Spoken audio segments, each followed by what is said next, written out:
Push it up.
Probably just a touch of space madness.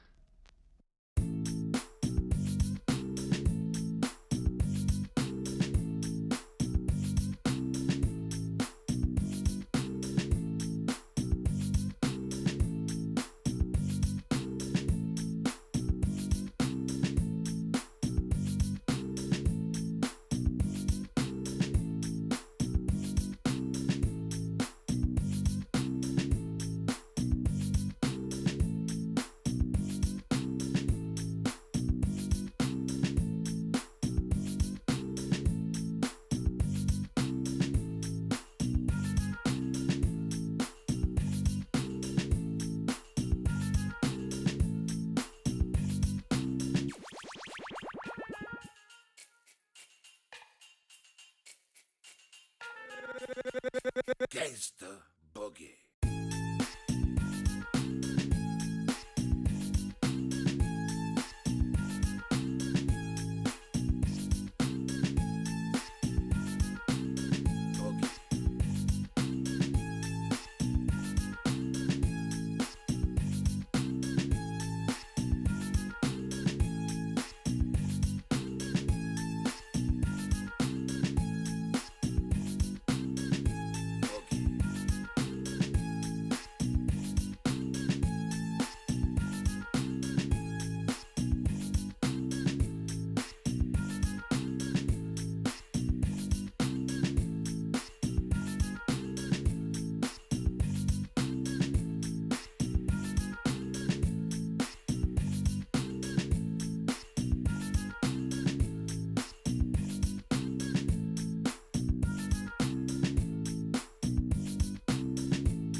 put our living stereo stylus in this groove.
Hello there, everybody, and welcome back. It's been quite a few days since we did have the Christmas period, and I do hope, very Merry Christmas to everybody. I do hope you had a wonderful time with your families in these last few days. You got a very good lunch over there with some nice, some things that you don't eat most of the time, I hope. You know, some exquisite things. Well, hello there, everybody. I do want to actually click on my chats over here to see what's going on. Thank you so much, anonymous gifter, by the way, much appreciated for the 5 gifted subs. Natro, good evening, sir, and welcome. I did also notice Skyber in the house. Hello there, sir, and welcome. And yes, you're actually putting a little bit of salt on the wound over there. Yes, that is not something that I am actually quite fond of the limited Civ pool. They did try to do it for the 2v2s, and now they are trying to do it again. Not a fan at all. We're going to need to see how this is going to go through. I do understand this is a very fast tournament, and they are only going to have like maybe a week and a half or something like that from getting to quite a few teams to one winner. So we're going to need to see. I understand it's going to be on the 29th of December that they're going to actually have the final. So very quick, fast-paced tournament here. We do also have the players joining the lobby right here, as you can see on the screen. The map is actually being set to Pangea, and I do want to actually go through all of the chat before I talk some more. Angie Chimi, good evening, sir, and welcome. And yes, we did manage to gather 35,000 or a little bit more over 35,000. Thank you so much, everybody, by the way, for helping out with the CivCIS event. I do believe it was amazing this year as well. Gath Anthony, good evening, sir, and welcome. Forking good evening, sir. CivCIS is SUS community. I think I did actually answer you in chat over there. It is SUS community, Russian speaking community, and from what I understand, they are from all over, not only from Russia, but also the countries that are Russian speaking or very close to. I'm not sure about all of the details, and I do want to focus on the game rather than anything else. Also, let me actually take a look here. Then good evening, sir, and yes, I missed you too. Hey, welcome back, sir. Colorado also, Merry Christmas, sir. Gunza Kimbo, I do hope you're gonna have a good night's sleep, and you're gonna recover that much needed energy, especially in these days. I do hope everybody's actually getting a little bit of time off to recover their energy for the upcoming change of the year, and then the new year, right? There we go. I don't want to also take a look if I missed anything in the chat. I hope not. Also, hello YouTube, hello, how are you guys doing? Hello. I hope you guys are fine, and we're gonna pop some questions in the chat here. Also, why not? We will see some funny civs. Yeah. I mean, yeah, that's something that we're definitely gonna see here. And we're gonna need to take a look how they're gonna play and what they're gonna play. From what I do see here, they are saying something with 2112. Are they talking about banning right here? That, oh my god, and they're gonna ban in Russian? I don't understand. Is there somebody that actually knows Cyrillic? Because I have no idea what it is. Oh, you know what? I know the way. Give me a second over here. I'm gonna pop my phone out, and you know, Google Translate actually has a module which you can translate pictures. Well, this is the perfect time to actually put it to use, right? Let me take a look over here. We do have Google Translate from not conversation, camera over here. There's a button on the camera, and check this out. I just like put my camera to this. I think it's needed. Yeah, detect language is fine. Into Russian, into English, it's fine. Okay. There we go. So what do we have here? Babylon is the first ban. Oh my god, I'm actually gonna do this. Okay. Well, I guess it is what it is. I'm gonna do this with the phone. Oh, thank you so much, Kyber. Much appreciated, sir. Also, Thandorios, Crăciun fericit și ție, domnule. Thank you so much and Merry Christmas. Also, you need skill to win, the business saying. Oh, I understand. This is gonna be a skill issue. Okay, I guess we're gonna need to see if it's gonna be a skill issue.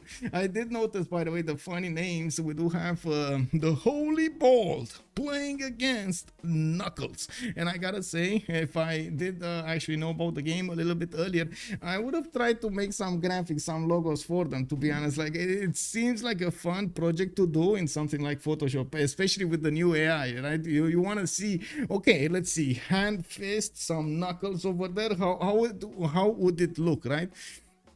I believe that would be quite fun. It looks like also we do have, I do want to point out over here that I do need to swap first of all with Suvorov, and second of all, Suvorov with Opera 357 are going to play on one side. Yeah, Bird, Near Bird, of course, it is the original name, with Ozymandias will be playing over here on the other side. I think we know all of 4 players over here. We've seen them actually play in the CWC, so I'm quite expecting good things coming up from them. Whoa, what's the second one? Let me put up my phone over here. What's the search with your camera? Yes, give me a second over here. I need to redo the set. Okay, there we go. What is the Ramses and Sejong will be banned next by Suvorov, and then we do have Yabird banning Chandra Gupta. So the bans will be Babylon with Ramses. So bans Babylon, Ramses, what was the third one?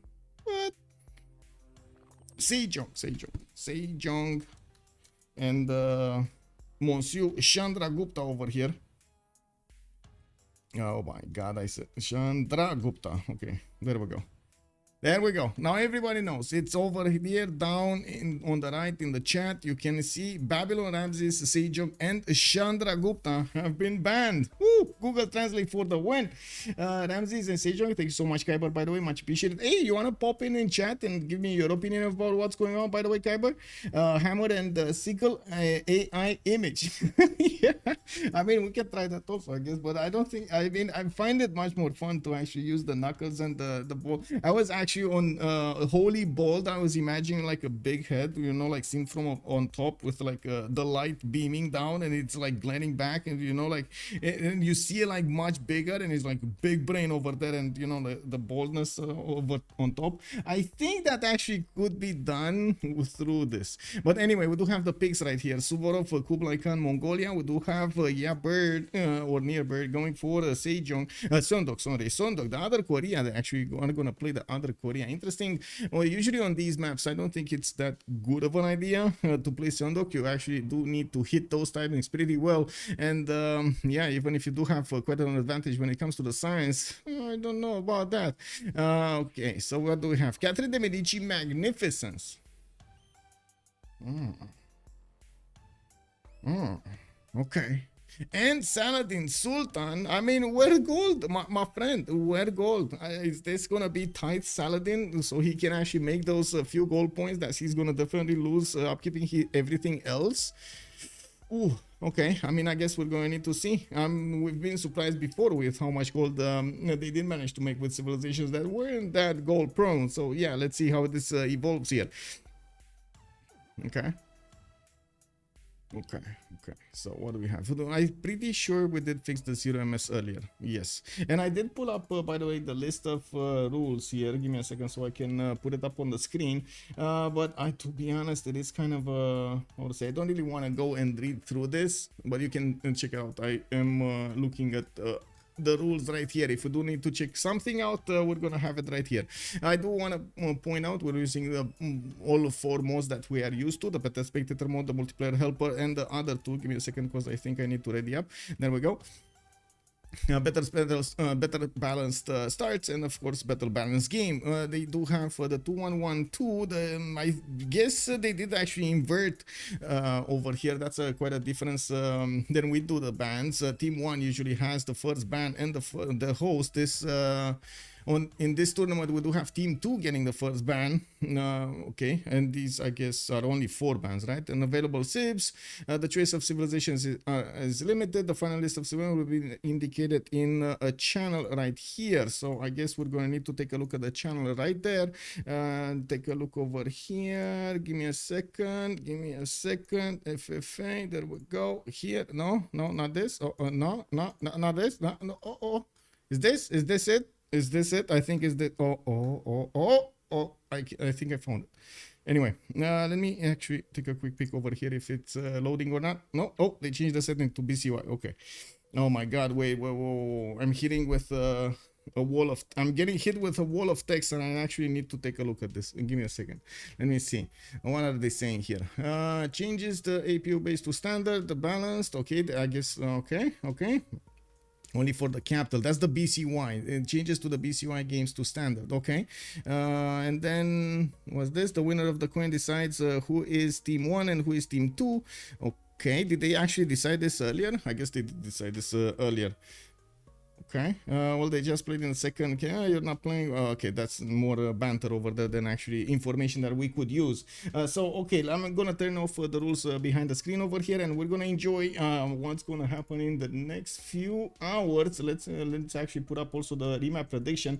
I do believe they have a remap of 10-10 from what I understood. So we do have the question remaining: how many remaps are we gonna get? 0, 1, or 2? Of course, if they both use the remap tokens, well, it is what it is. It is what it is. Let me actually take a quick peek here. This being Pangea, we do need to write it down. And oh my God, it went on full screen again. Okay, there we go. There we go. Pangea. And I believe it's, and let me actually take a look because it's easier to actually take a look than assume what is the map. Pangea and Regis, a large opening.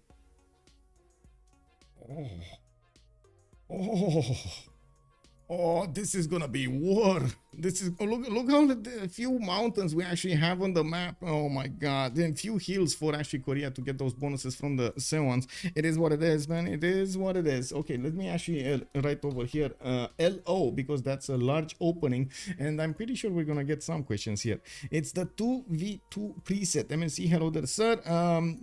You're talking about the BCY. You're talking about the BCY, right? That's what you're talking about, the preset.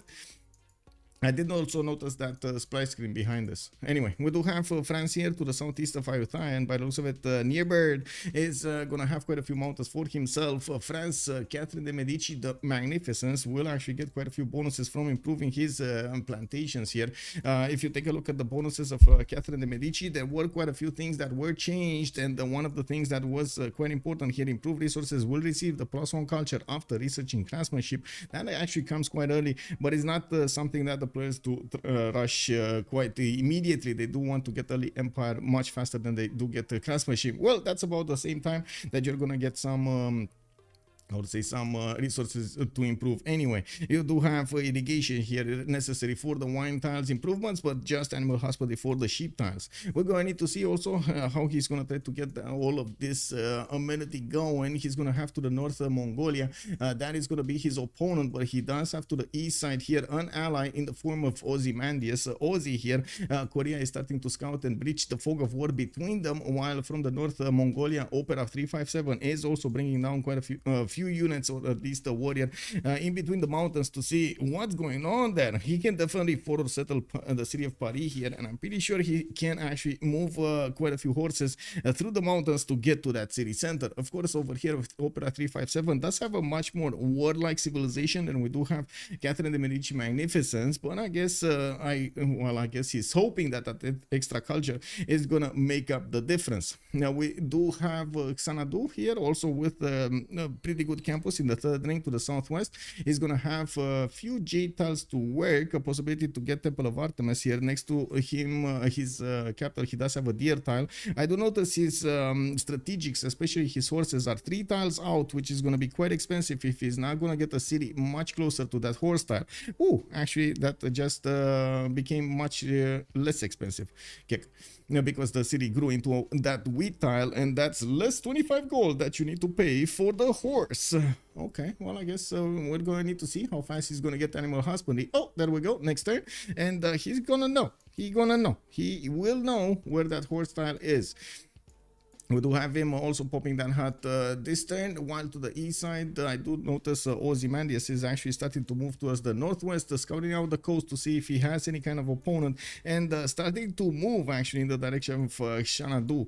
Gyeongju, I still don't know exactly how to pronounce this. Is actually, can we use Google Translate for that also? Let me see. Yeong Vietnamese. Wait a second, it should be Korean, right? Why is it? Oh my god. Anyway, let me see. No, not this. Oh my god, I actually accidentally clicked on Khmerian. What? Okay, Korean. There we go. Wow, I just noticed I didn't have the sounds properly on, and I just heard sound in the headphones, other headphones. Gyeongju. Okay, that's it. Anyway, we do have a settler coming up importance from that city center, and yes, we do have a horse tile in the south. That's going to be 3 tiles out. Looks like the iron tile is going to be a bit closer on the west, where he does also have some bananas for the extra food. He does have 1 trees for that nice and juicy extra production point, while we do notice he's not going to have that amazing sewons around here. He's going to have a few +2s or +3s, or I should say 3 adjacency hills, 4 adjacency. Actually, 4 adjacency hills, I don't think he's gonna have. Like, this is probably gonna be the only one that he's gonna have with 3 adjacency hills, or some. Yeah, not even here. Here, maybe no. 1, 2, 3. That's 3. Yeah, a bit of a problem here. Oh, there we go. Another one here. That might be 4. Very nice, very nice. I guess he has some, not a lot of them, but he does have some to improve. We do have also Saladin here. That's going to be quite far away, and Arabia might actually go for harbors here. I hate to say it, but he's going to need to get the gold for the warfare that Kublai Khan Mongolia over here is going to need to throw at his opponent. I'm pretty sure Opera 357 will have the opportunity to erel both of his opponents if he's going to focus a little bit. We do have to see how he's going to get to use his unique units, and how he is going to ask Sultan over here, Mr. Suvorov, for a little bit of help, probably monetary help.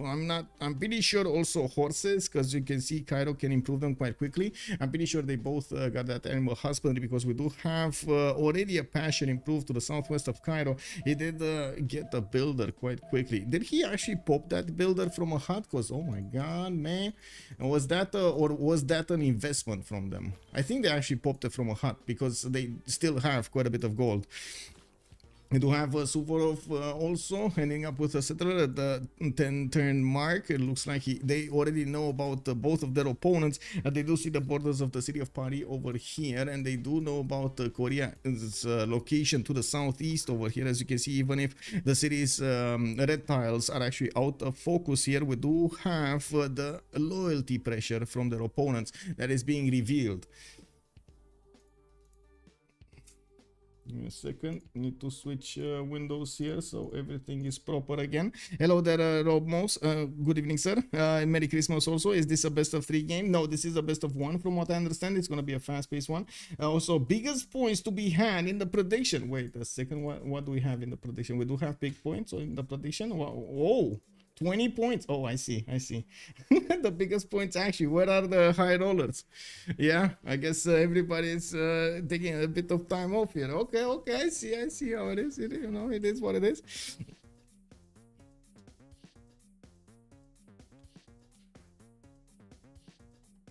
Okay, what do we have? Remap vote. I'm thinking quite a bit of this. To be honest, I don't think it's that bad of a map for either. Of course, Saladin here is gonna be actually having quite a good time trying to freeze him over there. Not good land for him to freeze him, but still it's good because he's gonna be far away from everybody. And it looks like, yeah, Ozymandias and Nearbird are not gonna take the chance of them being both derailed by one single opponent player. Of course, Mongolia here, Opera 357 was just about to pounce with his units. I'm pretty sure they were getting already ready from like a little beginning of the game. Okay, so it is what it is. We're gonna have a new map. Well, we just passed that mark. It is what it is. We're waiting. We're gonna need to wait a little bit. Yeah. Don't you need to swap? Oh, yes, I did. Thank you, Gath Anthony, for reminding me. Yes, I did. Let's get this going. By the way, I don't know who told me, but oh my god, man, I do need to know how to protect the chair from the cat. And you guys at some point, I'm not sure when, told me, and it was a good advice, but I need to know more about how to apply it properly. Something like the cats don't like citrus or something, or oranges or something on the chair, like the smell of it. Okay, how do I get the more smell of it? Because you know, it is what it is, man. I need to protect the chair. Need to protect the chair from the mean cat. She's already tearing it apart, man. Anyway, what do we have here? Still waiting. Still waiting. Ooh, quite a few of them are sinking.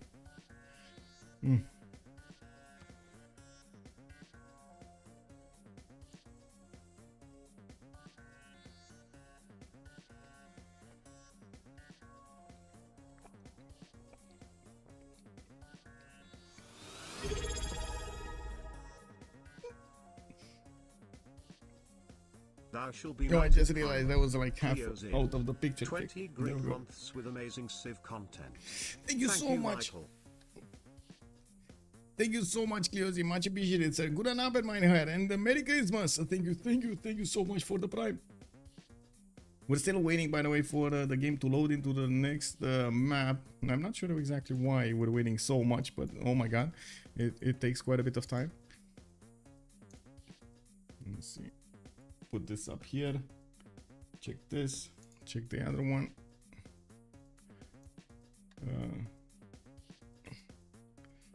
Let me actually ask.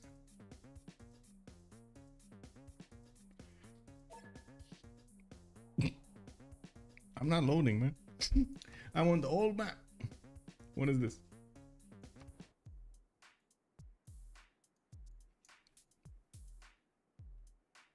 Oh, I need to delete this version of the song. Oh, we're loading finally. Okay, let's go. By the way, if you guys didn't hear or didn't notice, I did actually make a new song, and we can go for it while we're loading and getting everything done. If we're gonna have a third map, I guess I can show you. Give me a second. Just opening it up.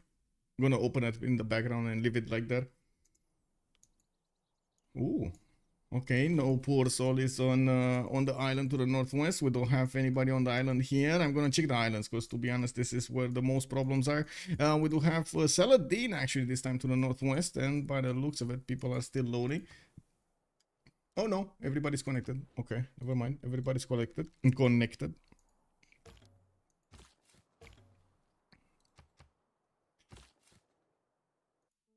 there we go. So, Ozymandias, Cairo, we do have France there, and it looks like Sanado is going to be this time quite far away on the right side. He can still get to his opponents, especially Ozymandias to the west side, and I'm pretty sure he's going to get to him much faster than those Hawachas get in the Korean Empire discovered. And we do have France also to the north, which is going to have quite a bit of actually free sim here if he's not going to get into a punching match with his next door neighbor, Opera 357, while Suvorov on the west side is also going to be quite close. I would imagine they're gonna try to do some form of aggression here between them. There's gonna be some form of conflict here being played out between Cairo and Paris in the city of Paris. Yeah, Gyeongju did settle in place. He's gonna get his 2-2. He does have geothermal to the north, which he doesn't care about because he does have Seons, and by the looks of it, he's gonna have a pretty strong second settler here to the east side next to those spice tiles. Good actually hills adjacency this time for those, what I should say, the science points are gonna be amazing from his Seons. It's pretty good. We do have him also with a decent amount of distance between him and his opponent. The map size, as you can see, is not that big, and we're gonna need to take a look what kind of bonuses they're gonna get to use here. Didn't we have quite a few civilizations available for them? How did they not pick? Let me see. They had Gran Colombia available, and they did not pick Gran Colombia. They had Mubande. Well, Mubande, I don't really trust Mubande anymore. Chandragupta got banned. Sejong got banned. Inca, not good on large opening, definitely. Sweden, no. China, no. Bulmus, definitely not. Okay, so I guess the only question I have is why did they not pick Gran Colombia? Was it? I don't think it was banned, right? We did have Sejong, Chandragupta, and two others that were banned over there. Anyway, was it Gran Colombia banned? Was it? Does anybody remember? Was it? Colombia is not available. Haland, good evening, sir. Oh, did they actually did it get taken out or something? You can deter and spray at the space bar, or you can use double sided tape on the chair. The cat won't like the sticky feeling. Oh, I see.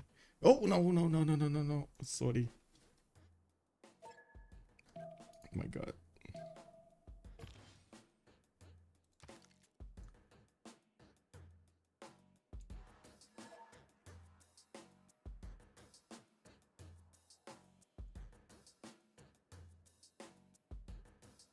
Oh my God, I pressed the wrong button. I clicked on countdown.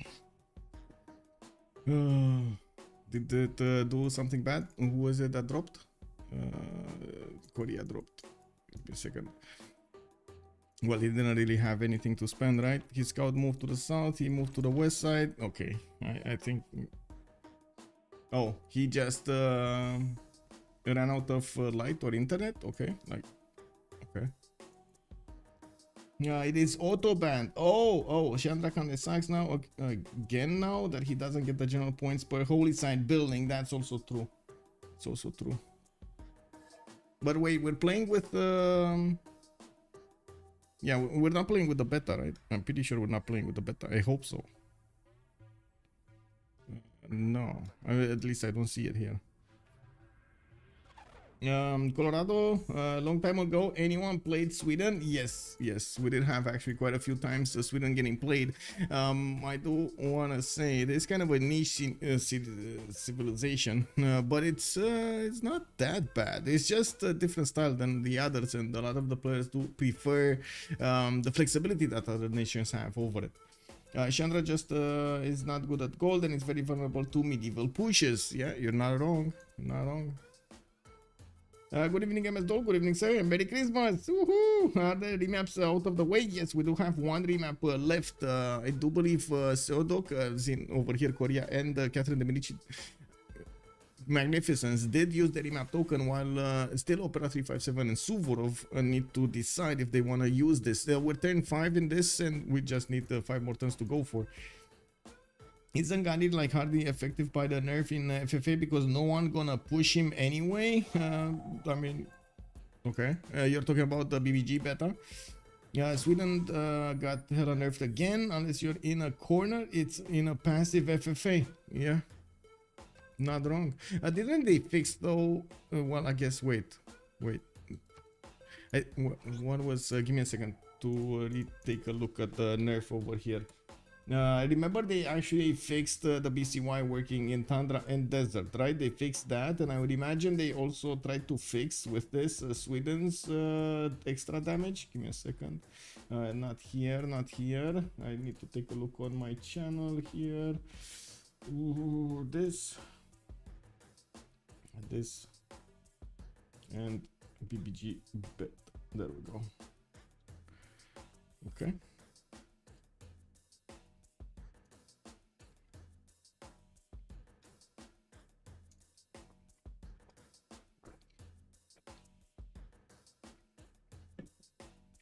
Okay, Varus now costs 5 horses to produce. I don't think that's that big of a nerf. Shrines give you 1 general point per turn. It is what it is on Chandra Gupta. Did they lose it? Yeah, they did. No, actually in the 573 beta, from what I do see, is the Shrines do give the 1 general point to Chandra Gupta. And they did fix new Exodus for the 4th one. I can't wait to actually see it in action though. Did they fix something? No. Roma, India, Colombia, China, Byzantium, Brazil, Germany, BCY, okay. Naval fight, Zanzibar, Golden Age. No, I don't. I don't see. What is Exodus? Is that the 4th era golden? Yes, King Mills, that's exactly what it is. And also this game's not on BBG beta yet. Most of the tournaments, actually none of the tournaments, from what I do know, are not playing on BBG beta yet. It will need to be tested in the, I should say, private games, and then we will see the players make a final decision on it, and of course we're going to need to see what will happen. Oh, I need to enter. There we go. Okay, there we go. Thank you. Okay, so we do have a scout coming out from Cairo to check out his land. Only a few turns. We got 4 more turns for them to decide if they want this map or not. Finally, a scout is going to move towards France, towards near Bird, and will discover him. And I gotta say, every time I actually see this name, I remember of that character from movie series, if I remember correctly. It was a guy, Bird, right? It was like something in Baltimore. But anyway, that's funny thought over there. We do have Pudge also with a Tiki Hat to the south that he's not seeing right now, and he's gonna start moving to the east side. That's gonna be unfortunate. Mongolia might actually pop that hut before him. We do have Shanadu also getting his settler out in 5. Looking at the horses, this is much better for him. He has 2 horse tiles right next to his capital in the first ring and third ring, and the second ring actually, not third ring. And what I do see here in Gwangju, this is gonna be quite expensive for him to acquire his horses in the city of Paris. Oh, there we go. We do have actually 2 horse tiles here. This is going to be good for him. Tsingy de Bemaraha to the northeast of the city of Paris, with a settler coming up in 4 turns. He's going to have an array of cities that will give him quite a few good bonuses. Culture and science from those tiles next to Tsingy. As you can see, these are pretty good tiles here. The 3-2-1-1 that you can work in the beginning, getting that amber tile, also getting those other ones, the 3-1-1-1 with a hill on it. That's pretty good with a mine. I also think the city of Paris would benefit quite nicely from one builder here. I'm pretty sure getting all of 3 patches improved, it's going to be quite important. Getting those 2-3s working with the extra culture from craftsmanship is going to be amazing. Well, I guess we're going to need to see if they're going to try to get a builder, to acquire a builder, and try to get that craftsmanship bonus. You do need to improve 3 tiles. In the terms of city states, we do have also them being limited. I only saw like what, 37 alone in the game. It looks like Chinguetti, Yerevan, Ayutthaya, and Valletta will be the ones deployed this game around on this map. Ayutthaya, big bonus giver over there on the culture tree. Valletta is going to allow them to get instant walls if they need to, or get some monuments, whatever happens in the city center. While Chinguetti is going to be amazing for whoever goes for the holy sites. I did also read they are not allowed to have a religious victory condition. Not allowed, boys. We're not gonna see that cheese. We're not gonna see the cheese, which is kind of sad actually. We're not gonna see the cheese. I think everybody likes cheese. Don't you like cheese? I like cheese. Anyway, beta games are full of them. Isn't that like going to help real world players? Well, give me a second. Remaking before Exodus gave your apostles movement. Now it gives production to units and culture for encampments. Yes, it's basically a war player's dream over there.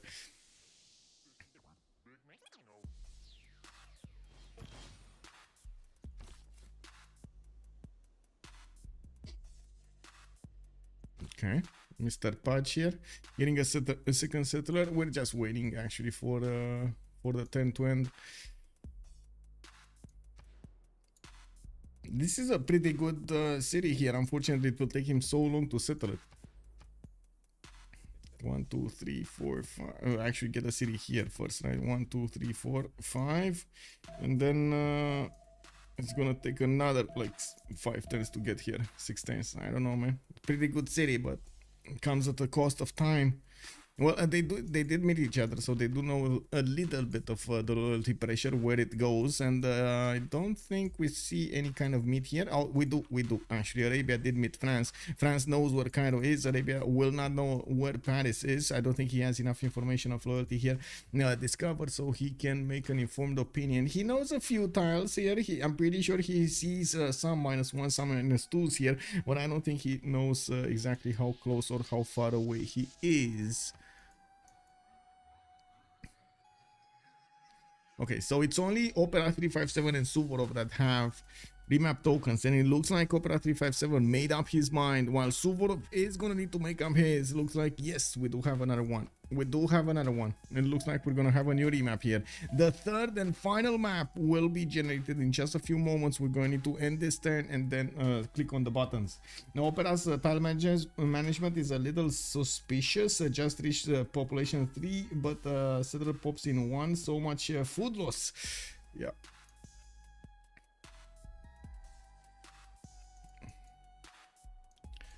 Okay, what did I wanted to show you actually the song, right? Yeah, okay.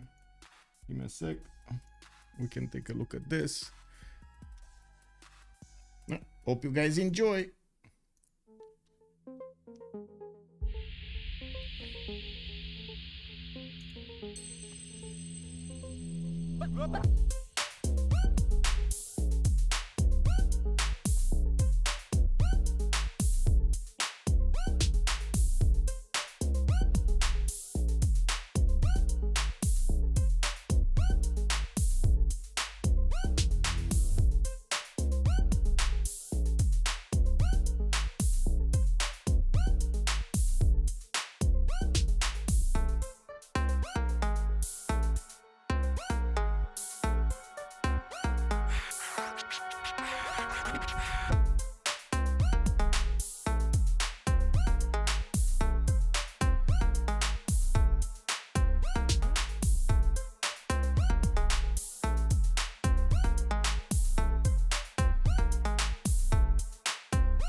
Okay, there we go. I hope you enjoyed it, and I'm gonna stop it right here. Even though there were around like 20 seconds left, I do think we need to join back in the game because we did finish loading and I did see the map getting revealed. So yeah, we do have to talk about them more in detail. We can actually finish the prediction right here and choose an outcome. It's gonna be 2 remaps, and wait a second, nobody? Well, somebody's gonna get 20 points. Yeah, ideally you want like growing the 1 turn in pop. Why? Because for the okay, I'm gonna talk about that a little bit later. Now let me actually put up over here on the screen and what I need to be putting down on the screen, and yeah, there we go. Okay, and the teams, right? We do need to put the team labels, so we do actually have team names this time around. On the left side we're gonna have, well, that's actually a big question, who is who over here. Near bird, I think it's Knuckles. I think they are Knuckles, but let me actually figure it out really quickly while I do this. At least I did. Okay, there we go. So we do have Opera. This is, what is this? Knuckles. Okay, this is Knuckles. Opera 357 with so Knuckles, you know, the right side. Holy Bold is on the left side. So okay. We just figured it out. And on the left side we do have the Holy Bold. Okay. And on the right side we do have There we go. On the right side, we do have Knuckles. Knuckles. Okay. Holy board Knuckles. It is one. Holy ball Knuckles. There we go. We got our team labels up. Okay, corridor. We'll have quite an array of tiles to improve at the beginning of the game with stone tiles and some sheep tiles to get extra production from one of these wells in the water. And I'm pretty sure he will be thinking decent about if he's going to want to go harbors or not. They don't know exactly where their opponents are, but I do believe he knows where his ally is. And this actually opens up very good trade routes after the cartography. Oh my god, they just need to bridge the fog of war. We do have Opera 357 with Settler coming up in 410. Xanadu is gonna have the honor of dealing the damage against Korea. Gangju is getting out a settler of his own here, and we're going to see if Opera 357 extra units are gonna make an impact here against Korea. Kaido is also going to benefit from his source tile to the southeast, and I do notice his iron tile is going to be a bit further away than ideal in the third ring. I'm pretty sure he's going to want to get a city there. Has a river in the middle of this peninsula on the right side, on the left side of the map, peninsula. In the middle of that peninsula, there's a river connecting the north to the south, and as you can see, also a city state to go through. His opponent is going to be on the inner sea. He's not going to need to worry about any kind of clash here against the city of Paris with boats, but he might actually want to do something on the land here. Arabia is well known for making a lot of science quickly, and we're going to need to see how he's going to try to leverage that science against his opponent. Looking at the city of Paris, he did have the opportunity to go for that gypsum, didn't. BCY. We do have also him with a pretty good harbor to put to the northwest of Paris, while he's going to get his horse tile also to the northwest of Paris in that second ring. It's actually quite cheap to improve. Doesn't have the extra food with the production from the bananas, unfortunately, while he's going to need to probably acquire a 1-3 so he can balance that extra food out.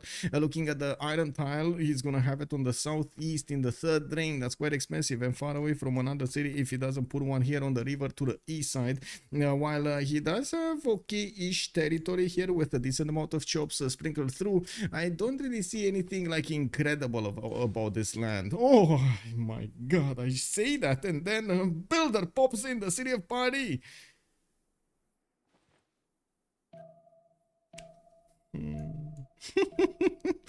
I mean, I think, you know, civilization gods thought, yeah, I think he actually needs a little bit of help here, you know, to balance his bonuses out with everybody else. Let's actually send him a builder, because, you know, we just saw the Hunger Games and we know how it is. Sponsor just sent something. Yeah, okay, we got 2,000 donations. Send the builder in.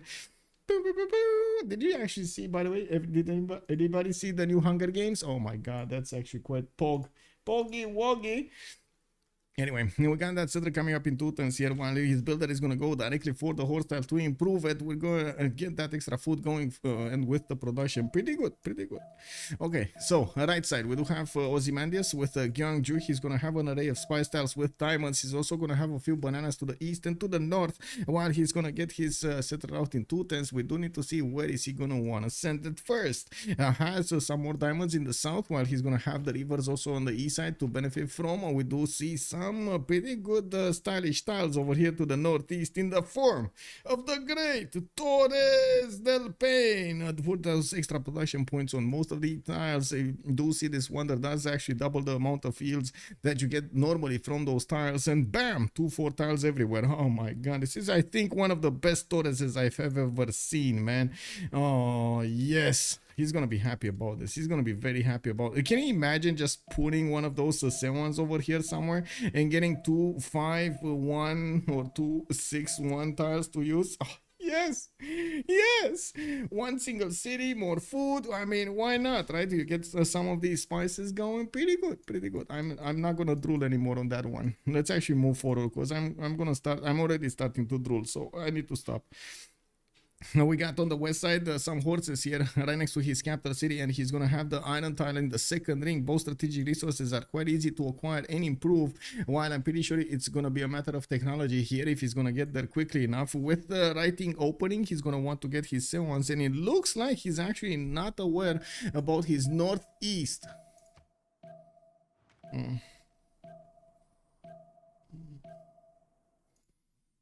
Meow, meow, meow, meow, meow.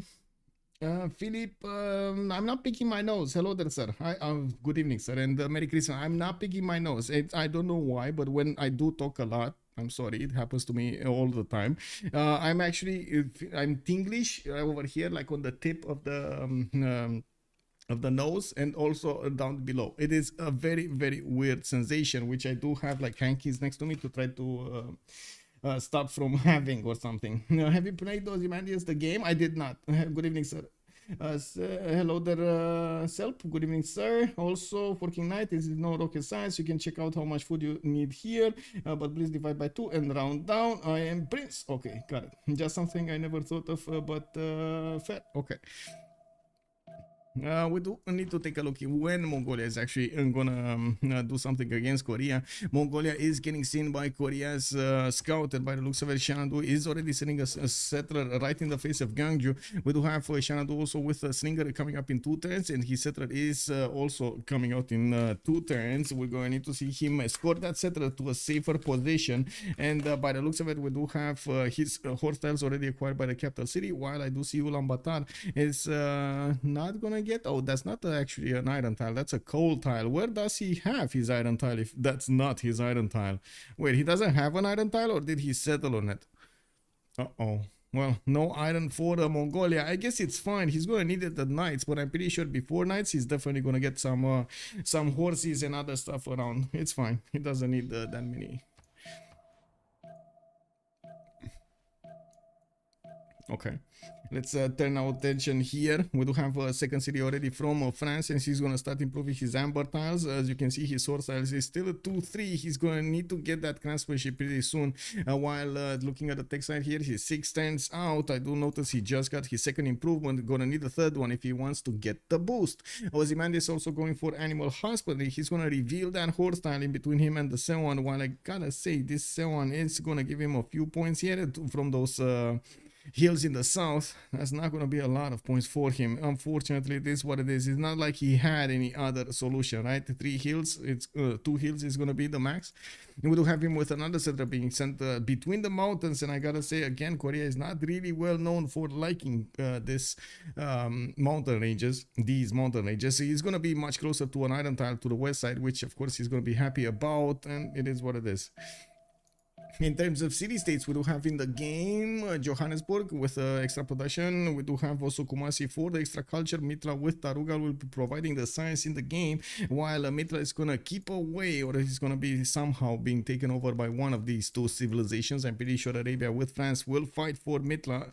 We do need to see how fast Suvorov can actually get there with some units, or if France is going to try to take it over and create a defense here. This is not really good land to defend in, I gotta say, with so much flat land around, with also the farms that already got improved in Mitla. Oh, not good to fight in. Now we do have also Near Bird getting his builder back in ruin. Is he gonna improve a farm? This kind of smells like he's gonna improve a wheat farm. To be honest, it's not bad, right? You get the 4-1 food, and then you do work the 1-3s anyway. You want to grow fast, and I'm pretty sure he's working the extra food rather than the amber tile at the moment. Okay, another one here. 1, 2, 3, 4. Oh, this is a flat tile? This is a flat tile. Wait a second. This is flat. 3, 2, but flat. Yeah, this is a plains hill. Okay, so it's not, sorry, it's a plains, not a hill. 1, 2, 3. Okay, mine's over there. Mongolia is getting pushed back from the lands of Korea. Ozymandias is trying to get some tango going between these units, and by the looks of it, well, he did manage to push out Opera 357. There are some amazing tiles over here for Mongolia to use. If he does manage to get to this tile, it's going to be a +7 campus, and not going to be the same amount on Korea. Well, it is what it is. Third city coming out from Opera 357, going to the north of Shanadu. We do notice also he's getting some builders going while he's getting his monument out from Ulaanbaatar in 3 turns. I do notice he's the one that it does know about that Torres del Paine, and my big question is, how far out of his way is he gonna go to actually get there? And well, we're gonna need to check that out when that happens. Looking on the west side here, I do notice Damascus did get his second city well, Cairo got his second city, Damascus, to the south. He's gonna have an array of big whale tiles over here to improve, while he still needs to pick up his pantheon. We shouldn't be that far away from them making the necessary 12 faith so they can actually acquire one. I do notice finally he's getting a builder from Cairo. He's gonna send his third city to the north as quickly as possible, settle it probably on the coast, I would imagine, while I'm pretty sure he's gonna need to take into account whatever happens here. It might be the fourth and the fifth city that will actually help him sediment this or cement actually his defense against his opponent, and or staging location so he can go against Catherine de Medici. Here we already see the extra culture popping off Catherine de Medici's land. She does have 3 of these resources improved, and that's 3 extra culture points that he's getting right now. 4 science with 6 culture. We do have a settler coming out from Paris, and he's gonna get another slinger in 1. I would imagine he's gonna want to settle around here somewhere, or here, like one of these 2 locations. I don't think it's a good idea to actually go to the west side, or at least not right now. 4th city definitely over here next to the bananas. 5th city, no, not this. Oh, I mean, no, not this. I mean, you can still work it, but it's gonna be a bit harsh. Okay, so 3rd city here, 4th and 5th. Yeah, okay, and then we get a star going. Woo! Anyway, we're still gonna need to wait a few moments here for the pantheons to be chosen. 7s are being put down. The extra science is gonna come out in Ozymandias's territory, and I'm pretty sure Ulaanbaatar is gonna be happy with the extra culture. Goku 011111, thank you so much for the follow, much appreciated, sir. Also, France should not work the 3-1 banana now. It's a boost and extra and a square. Whoa. 3-1 banana. France should not work the 3-1 banana. You mean this one? Yeah, I don't think 3-1 banana is a good measure of working at night right now. The 2-3-1 horse style with the 2-2s, I'm pretty sure that's the way here.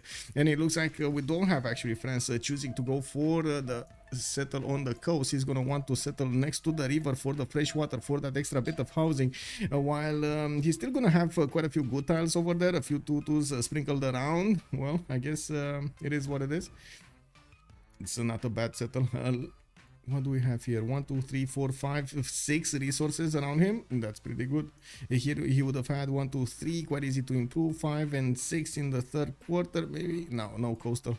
It is what it is. So still, this city is pretty good in terms of resources. It's gonna be expensive though, and that's one of the things that we're gonna need to check out from the game. We do have them starting to improve the resources, and they're gonna get those gold points going, especially diamond points. We're gonna have some bananas here to improve, but you do know it takes a lot to improve units, improve them with the gold. I mean, of course, a lot of the times the players are also relying as much as they can on their production from the cities, which of course in a 2v2 setup it takes quite a bit of time to get set up properly. We're gonna need to see if this game is gonna go longer than the medieval / Renaissance era, since I'm pretty sure they will fight each other over here well before that era starts.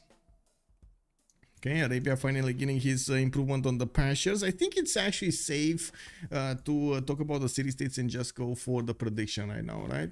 Oh, we did talk about the city-states. Mitra, Taruga, Kumasi, and Johannesburg. It's fine, it's fine. Let's actually get a prediction right here. Right now, get you the chance to put those points in, and then we're gonna get to talk about that era score and the little pokey that is being done over here. They're trying to figure out the weaknesses in their opponent's defenses. They're trying to get in and maybe pillage some tiles. And as you can see, both teams are quite wary about this happening, and they are trying to keep out in different ways their opponents from their lands, like this scout over here keeping off Korea scout. In the north, settler going for Torres del Paine. You do have Z doing the same thing, escorting as much as he can and preparing for an invasion of Mongolia. We do have France. I think France is probably the least worried one. He's very far away from Mongolia for any kind of scout to get here, and I'm pretty sure Arabia, he knows where it's coming from. Like he knows any kind of unit that's passing through here. Mitra looks like oh wait, what? Wow, that was Suvorov trying to last move France. France first moved his last move, then got out of the way. I feel like Kramer right now. Now there should be hot. We are freezing here. What?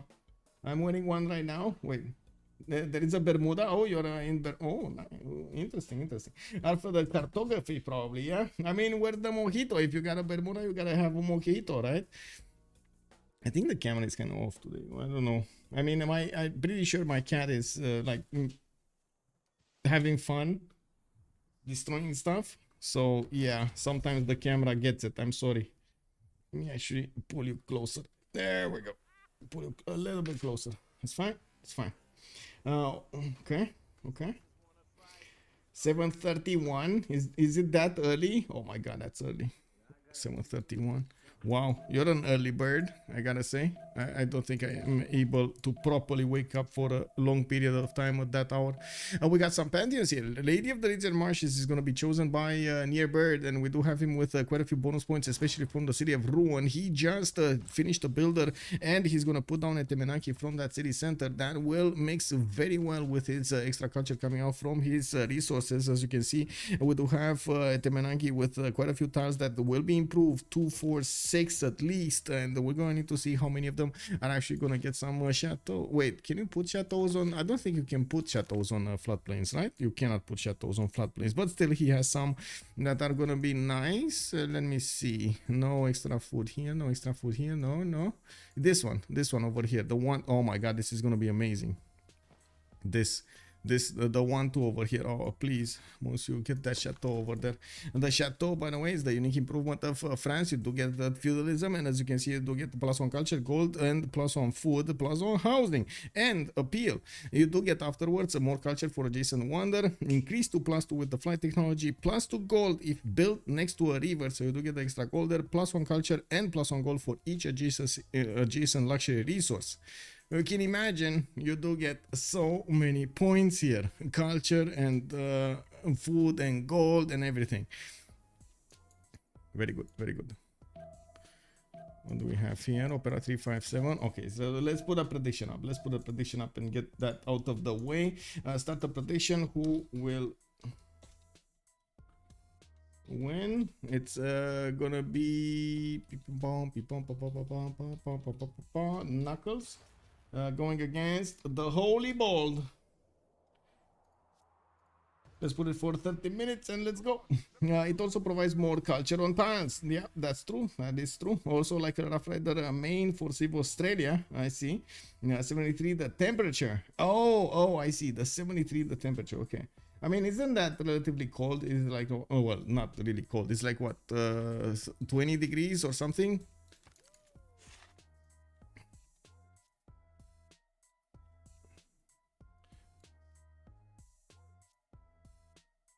Oh, 22. Yeah. Oh, nailed it. It was very close. It's 22. Yeah.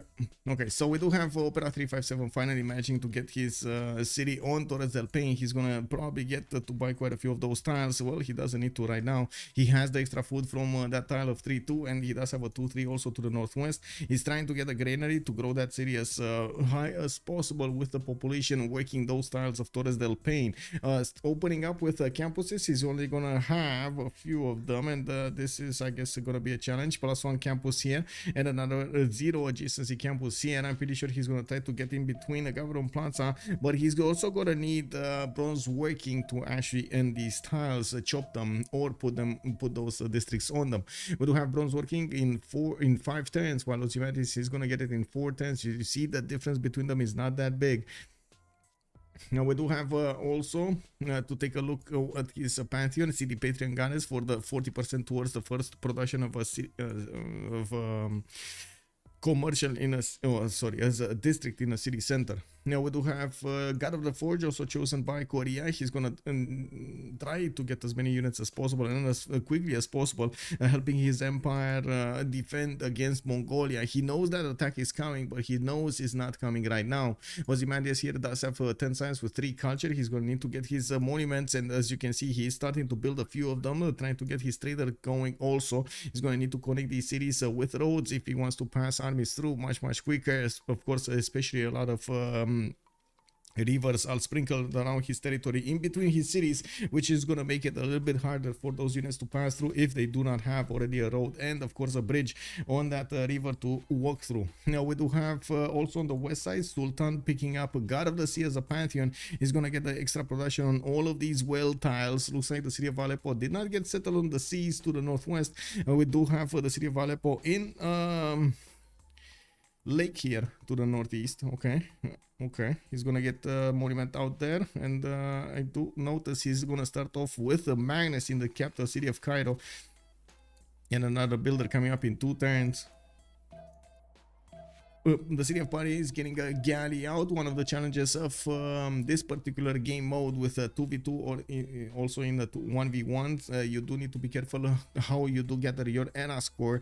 Sometimes you just cannot get enough era score points in a good enough time to make that golden age, and it is extremely important to make it. We do have Temenanki being built in 6 turns, while I do see Liang is getting established there in the city of Rouen. I do notice the first galley of the game has been built in the city of Paris, giving him those very nice juicy points of era score. We do have Xanadu going for the 4th settler here. It looks like he's gonna take it a little bit slower while he's connecting the city of oh, this is he's connecting Ulaanbaatar to Taruga. Okay, he's probably gonna want to get another settler here. Oh my god, this is what he's doing. He's gonna get a settler on the road directly here. Amazing. Nice use of the trade route, by the way, to create the road. I really like this. Give me a second. Beep, beep, beep, beep, beep, beep, beep. There we go. Drop it easy. Merry Christmas here. How are you? We are neighbors. I live for Dale Mabes, just like 5 miles north. Oh, small world indeed. There we go. Nice.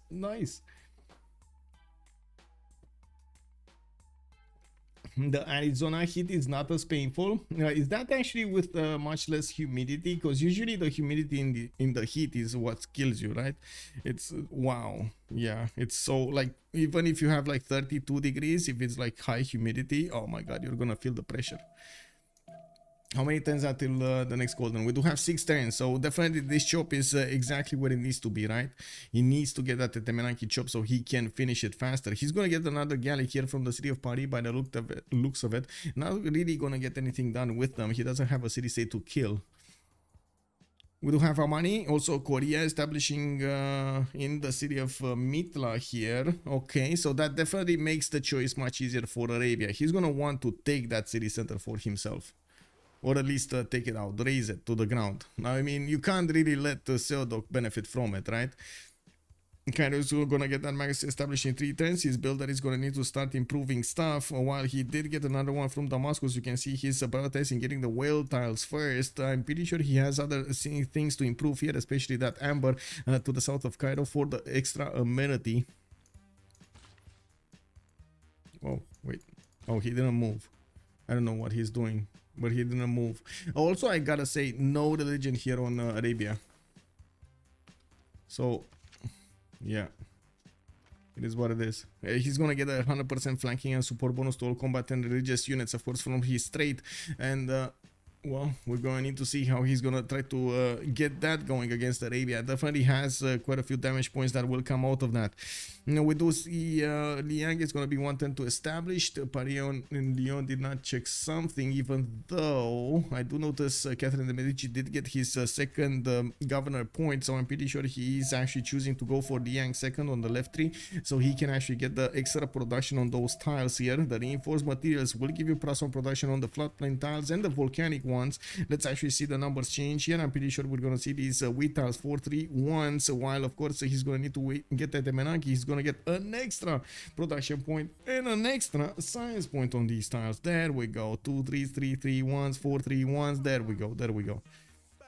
Also 3 turns to finish that Temenanki. This actually helped him not chop at Temenanki, even though, to be honest, he should still chop it. Opera 357 put down the first encampment from Ulaanbaatar. He's actually going to put it on the west side here, and as you can see, it is in the direction of Korea. We do have Korakota with with a granary coming in one turn, and I do notice he's going to want to improve those horse tiles. He can improve Torres del Paine quite easily with the mines next to those tiles. Xanadu did and Ulaanbaatar both finished the campuses. While he's not getting that much amount of science, he's still doing well. 11 science points with 9 culture, 9 gold at 10 with 34 production. Definitely much better production than Sundok has on 25, and this might actually get bigger and bigger if he's going to finish those settlers, and will send them on the other side of Torres del Paine. Actually, a bit surprising that he chose to put the encampment and keep building it instead of going back on the settler to get that going faster, while he's going to need to work, of course, on his general points as quickly as possible. We do have another Seon here from Gangneung, and that's the northern city of Korea, with 3 turns to finish. He's going to get an array of builders here pretty soon. While he's going to finish his monuments, he's going to be a bit slower on getting everything. I do want to point out he's just on craftsmanship, while most of everybody else did pass or is getting right now state workforce. Okay, I got first government plaza from the city of Paris. We do have France needing to upgrade its fur tiles, and I do notice we might actually have a first village here. Arabia did manage to get his warrior on the horse tile of his opponent.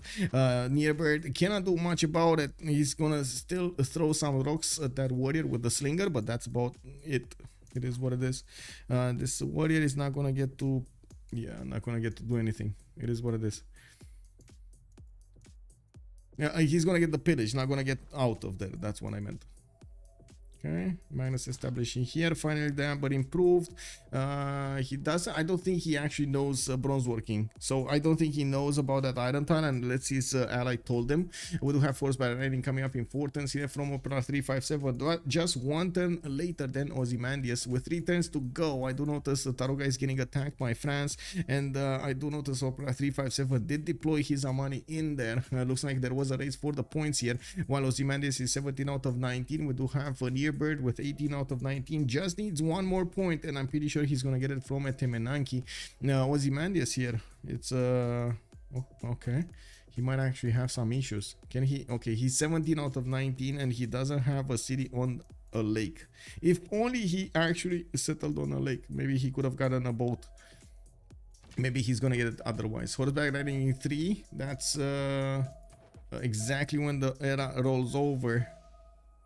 Okay. Oh, we do have a settler actually finished from Xanadu here, and as you can see, he's sending it to the west side. I would have imagined that Xanadu is gonna get another city to the north, but it looks like he's gonna use that from Ulaanbaatar. He does want to get as soon as possible those extra production points from Torres del Paine, and of course getting staging locations against Korea. Okay, no encampment yet from Arabia. He's getting his harbors going. Cairo, Damascus, and Aleppo, all 3 working on those goal points. This is gonna be the bank. This is gonna be the bank for Opera 357 war against Korea. While I'm pretty sure Catherine de Medici will need to serve as a bank for his ally here for Sundok. We do have them right now with not that much gold between them.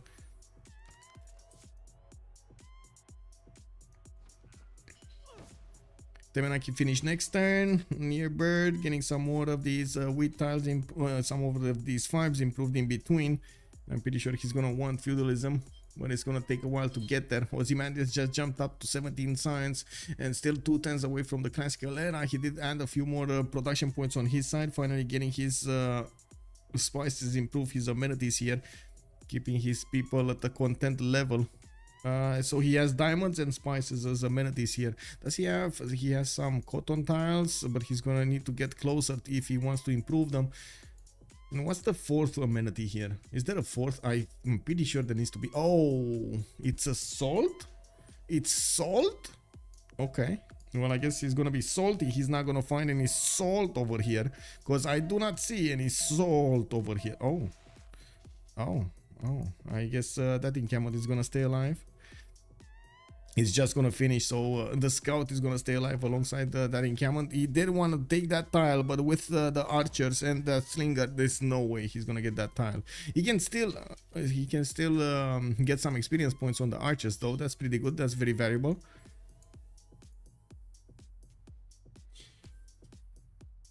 Korea really going to miss? I hope not, but let's see.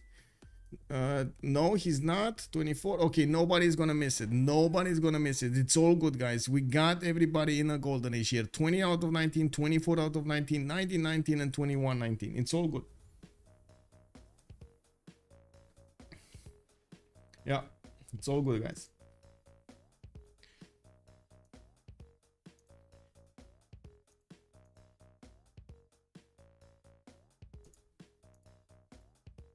Just getting this out of the way. Pretty sure I need to switch screens here. Okay, how is everybody doing on YouTube over there? You guys feeling chill? You guys feeling okay? Merry Christmas for any new joiners. I don't know if I can actually set up a message like I did on Twitch for Merry Christmas. Let me actually see. Can I pin a message here? I think. Let me see. Happy Christmas. Okay. There we go. Do I have my no, I don't. I'm sorry. Okay, so I say this and then can I oh my god. Did nobody tell oh my god, guys, did nobody tell YouTube that you cannot actually access a message if anyway. It is what it is. If it's the last in line, you cannot access the message because of a something emote over there blocking. Why didn't they put that top right or something, or middle right, whatever? It is what it is. We do have for Mongolia finishing up another encampment from Korakota in 2 turns while he's getting his encampment training projects in Ulaanbaatar. We just saw them pop into the new era, and taking a look at turn 31 here, it looks like the war between Korea and Mongolia is starting to brew, getting hotter and hotter by the day. We do need to take a look at each civilization and their respective bonuses, with Seondo going for a Penbrush and Voice Golden Age. He's also 3 turns out from getting iron working. Looks like he's getting a few horses to be produced in his lands while he's plugging in Moksha in the capital city. It took him quite a bit of time to select the governor here. I would imagine him selecting Amani first did give him those suzerain bonuses from Mitra, which is pretty good. He got to the golden age, did he? 18 science and 17 culture. He does have 10 gold a turn, not that big at the moment. We do have also Near Bird with 16 science and 12 culture. Also, I do notice him with a Penbrush and Voice Golden Age, 47 production, the most production in the game right now. Only 8 gold per turn. Unfortunately, he's definitely going to need to get his irrigation going, improving one of these plantations so he can get the extra gold from them. Not to mention getting some commercials and or harbors over here. I'm pretty sure he has pretty good ones. And there we go, commercials are being put down here. I do notice that Tepenaki has finished, and you can see those extra points appearing over here in the city of Ruan. No surprise, he has a lot of production.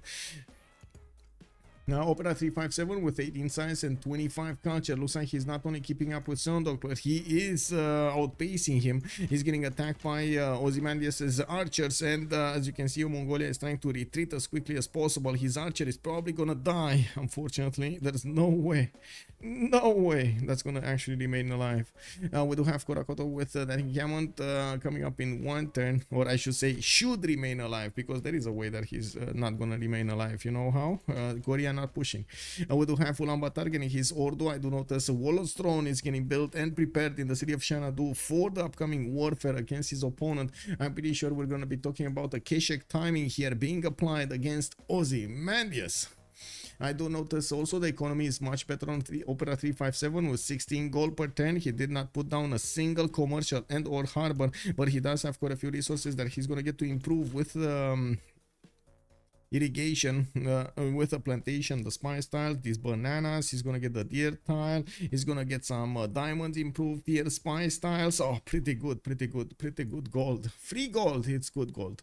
We got Suvorov here on 8 science and 19 culture, 25 gold a turn on his side, 46 production, finishing up his harbors and getting his lighthouses for the extra trade routes with Magnus internals. He's gonna try to build up as much as a production and food bonuses for his cities as possible, while he's gonna have a bit of a housing problem here with the coastal cities. That is the reason, another reason that the lighthouses are good on him. It will take him quite a bit of time to get the 4th and the 5th city out, and of course get him productive enough so he can push into his opponent. And I'm pretty sure his priority at the beginning of the game is to support as much as he can. Open our 357's war effort against Korea. If they manage to go through Korea, of course Catherine de Medici will fall right after. Harbors first. Yes, this is actually the other Arabia. This is not the Arabia we are used to knowing. This is the Arabia that actually gets the double support and the flanking bonus. I think we're used to knowing Vizier, right? Not Sultan. Vizier is the other one. This one, the worship building. It also has the 20% science, faith, and culture. This is pretty good, right? Well, now he's actually playing this one, the 100% flanking and support bonus to all combat and religious units. This is actually, this can be quite big. It's almost impossible, probably, if played correctly, to push Arabia for a significant amount of time. Chris G, stupid emote. Yeah, I mean, look at this, man. I'm so sorry. Like, don't get me wrong, I actually do try as much as possible to be as helpful as I can, but please, I mean, look at this, guys. Look at this. Now, how can I actually do something? How can I reach that? How can I reach that button? There's like no way I can reach that button. You see this? This is so weird, man. I want to pin, right? Or I want to do something to the last match. I cannot do something to the last match. What is this? Wow. I don't know, man. I don't know. I don't know how this happened.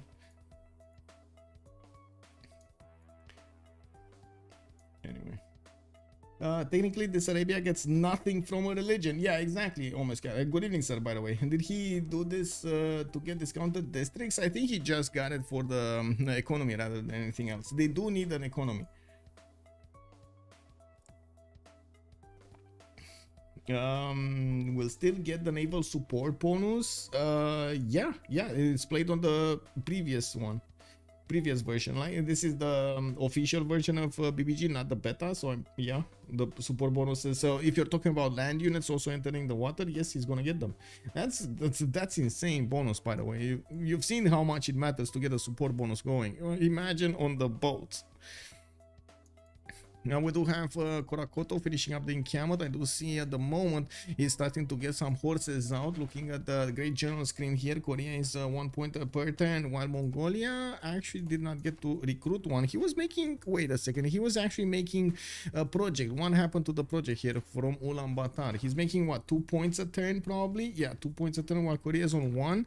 And by the looks of it, both of them are starting to pump out units. Horses are in the production queues, while I'm pretty sure he's going to need to wait for that Yellowstone to finish to produce them much cheaper. He's also going to need to get the city of Xanadu's fish resources improved, especially this reef fish. This will help him get to use a lot more population. First of all, grow more population. Second of all, use more population here for those tiles. And I'm pretty sure each of these will be very important. I'm actually quite curious if from the city of Xanadu is going to go for a harbor or a commercial. I would say in this particular scenario, I think a harbor is a little bit better because of the potential possibilities to place the industrial zone a little bit later, but I think it might actually come down to just an economy and sheer amount of units rather than placing or micromanaging your industrials for later on in the game. Usually those two come into effect around the mid part of the game. You do need quite a few improvements for them, aqueducts and other districts, so not easy. I do also notice Yellowstone is going to be selected here by France as a specializing building of choice in his government plaza. He did get 2 of these commercials improved, another 2 settlers out, and another commercial finishing up from the city of Lyon. And soon he's choosing to go for a settler a little bit faster. Did he chop the spice? I don't think so. Oh, he did chop the spice. Oh wow, he did chop. If you're talking about this spice, he did actually chop the spice, right? There's no more woods on it. Oh no, he does have woods on it. Never mind, he does have woods, so he didn't chop the spice. Sorry, he didn't chop the spice. It was just a bad spice. As if there are woods, there's no rainforest, right? It is right. It is what it is. This has a rainforest. Okay, there we go. He's going back for the encampment training project. He did chop a horse out, and it's gonna put it on the defense of the city of Choir, where we do have archers being trained. Kurakoto is gonna probably get another horse tile pretty soon to use here, and I'm a bit concerned about Opera 357's builder position. I would imagine he's gonna want to chop, and I'm pretty sure he doesn't want to chop that particular tile. The 1-3 would be just a much better choice. Does he have the time? The time though. Anyway, commercials are coming out. I'm pretty sure he's gonna be wary about his goal per turn. With Warlord Throne, it's going to be much easier for him to upkeep an army, and that is priority that Korea should also have. Getting that Warlord Throne built as quickly as possible, especially since he's going to need a lot of army to withstand Opera 357's attacks. We do have already 2 horses in the city of Choir. His encampment training project is going to finish next turn, while we do see he will need to get some more improvements here. Okay, there we go. Wallostron selected in the city of Jeonju. We do have the trader building the road towards the capital city, so he can reinforce much easier. Doesn't have his 4th and the 5th settlers out, and that will slow him down quite a bit, especially since Mongolia already got his 4th city. Germany, oh my god, this is amazing. I do want to say the city of Choir was placed well before those tiles of Torres del Paine, when I thought he's actually gonna go for. He didn't finish his other settler from Ulaanbaatar in the meantime. He just had every other part is stacking up on top of that settler popping out. It is what it is. 3PX, hello there, sir, and welcome. The jungle probably since the plantation should... What? Okay, yeah, okay.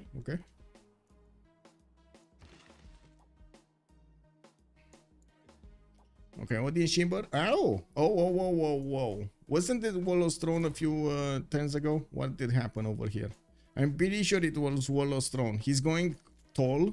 Okay, I saw first holy site also being placed down. Is this the holy site? Yeah, this is the holy site between Cairo and Damascus.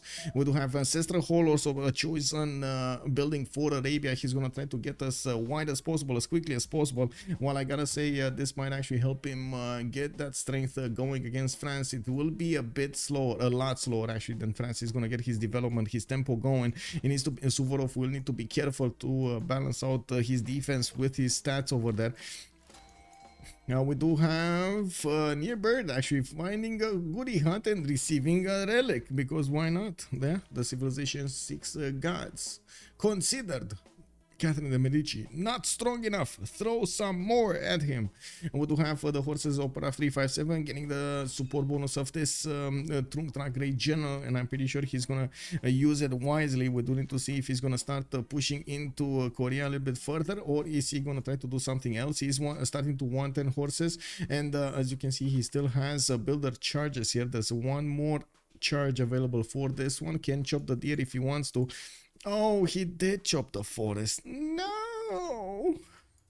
That beautiful 2-3 forest over there, man. You don't see that many. Oh my god. This is like unboxing one of those mint conditions comic books. You just don't see enough of them, you know? Like, you don't want to hurt them. You don't want to take them out. They're rare, bro. Oh, it is what it is. Game looks over. Wow, so that is quite a bit of a prediction. Wait a second, chat. What does everybody think about this game? Let's see it right now. Let's see it right now, because we do have quite a bit of time. Let's see it right now. What does everybody think about this game? Do we have a good chance of Mongolia defeating the almighty Korea? Ozymandias is there controlling the buttons. And then Opera 357, which to be honest, we do know that he's quite a war player, is on the other side. Mongolia is going to need to push. Opera ate the cookies. They could resist the chop. Yeah, he did. He could not resist the chop. Yeah. That was the forbidden forest right there. He chopped it. He was like, no, I want to see clear as daylight over here. What's going on in the forest? I see you. I see you right now. Get out of the tree. Get out of the tree. Yes, okay.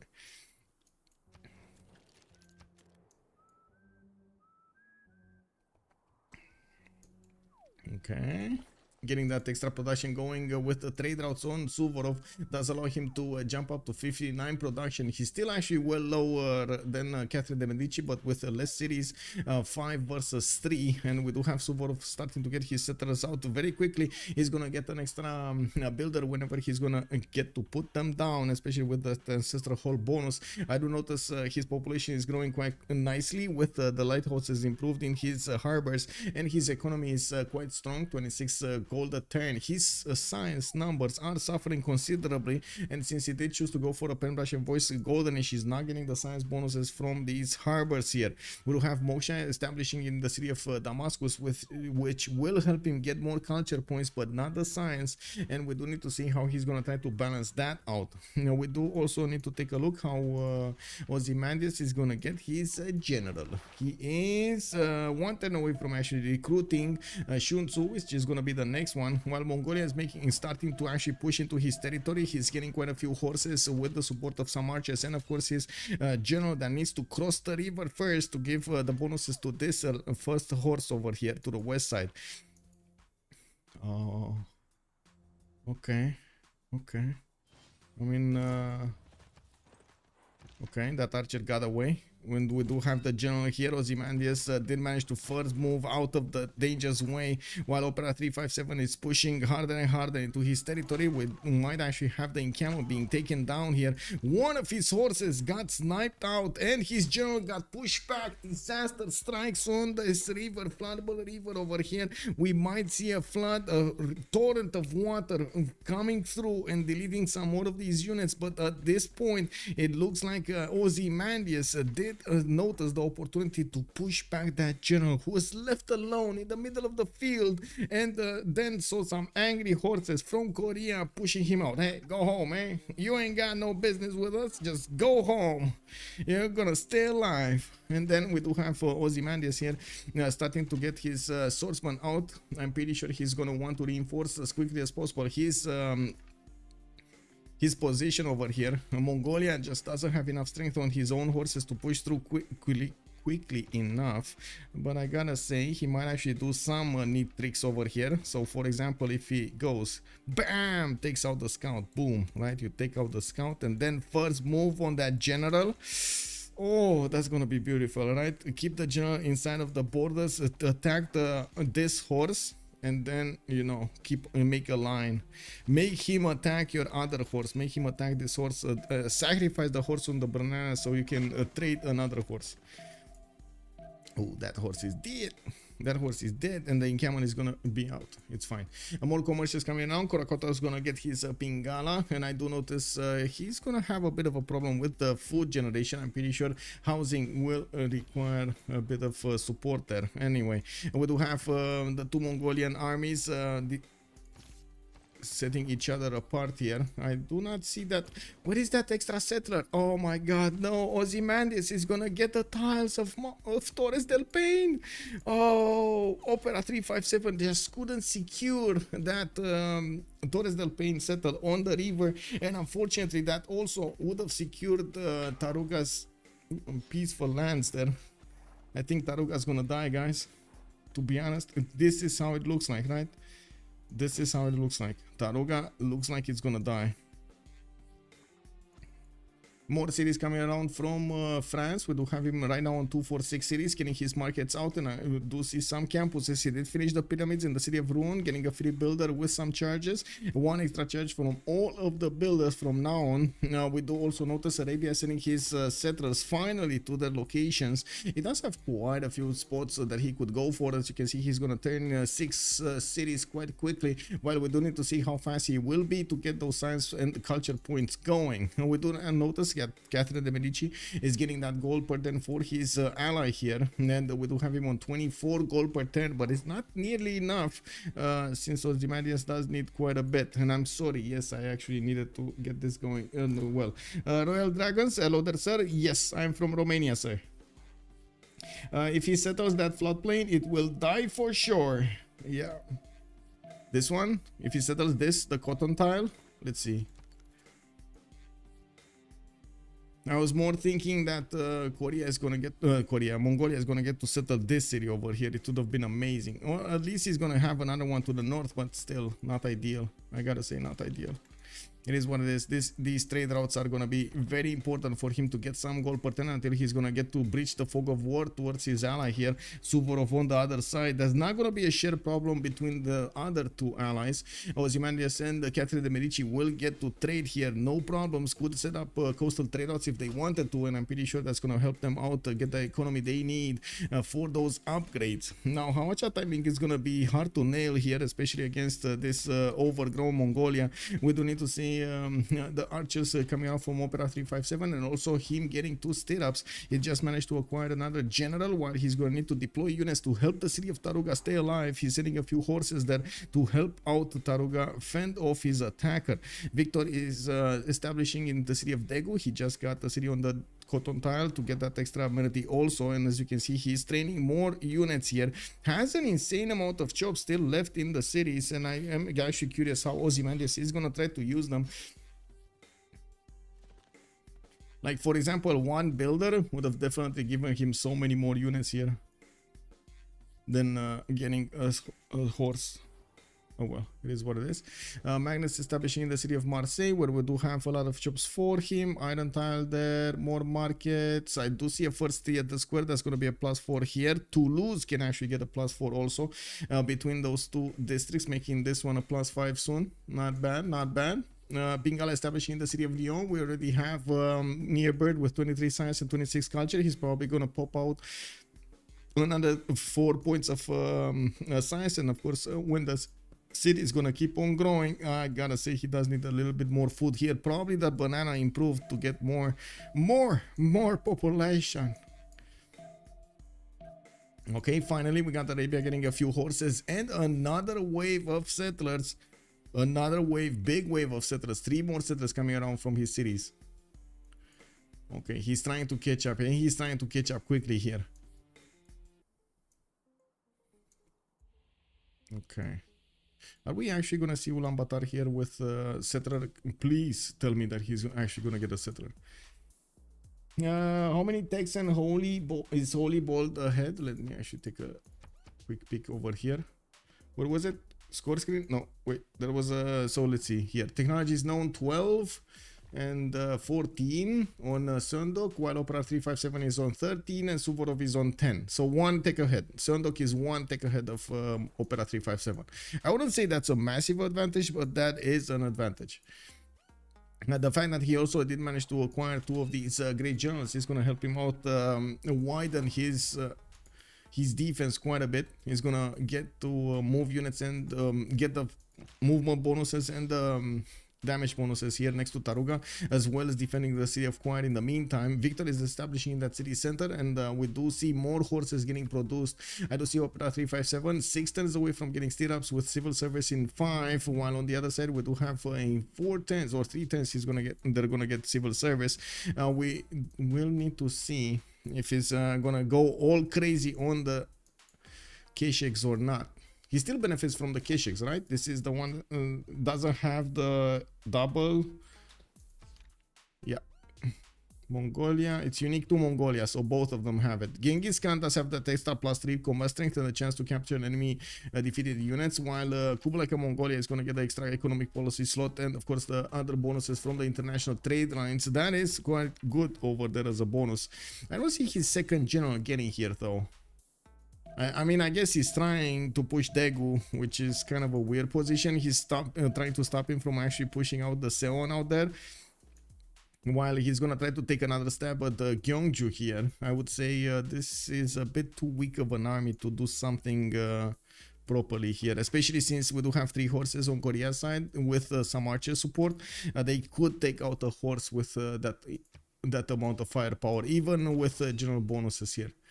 Okay, Taruga not sitting still. It's actually doing the damage, took out the Korean horse, and immediately it was traded away.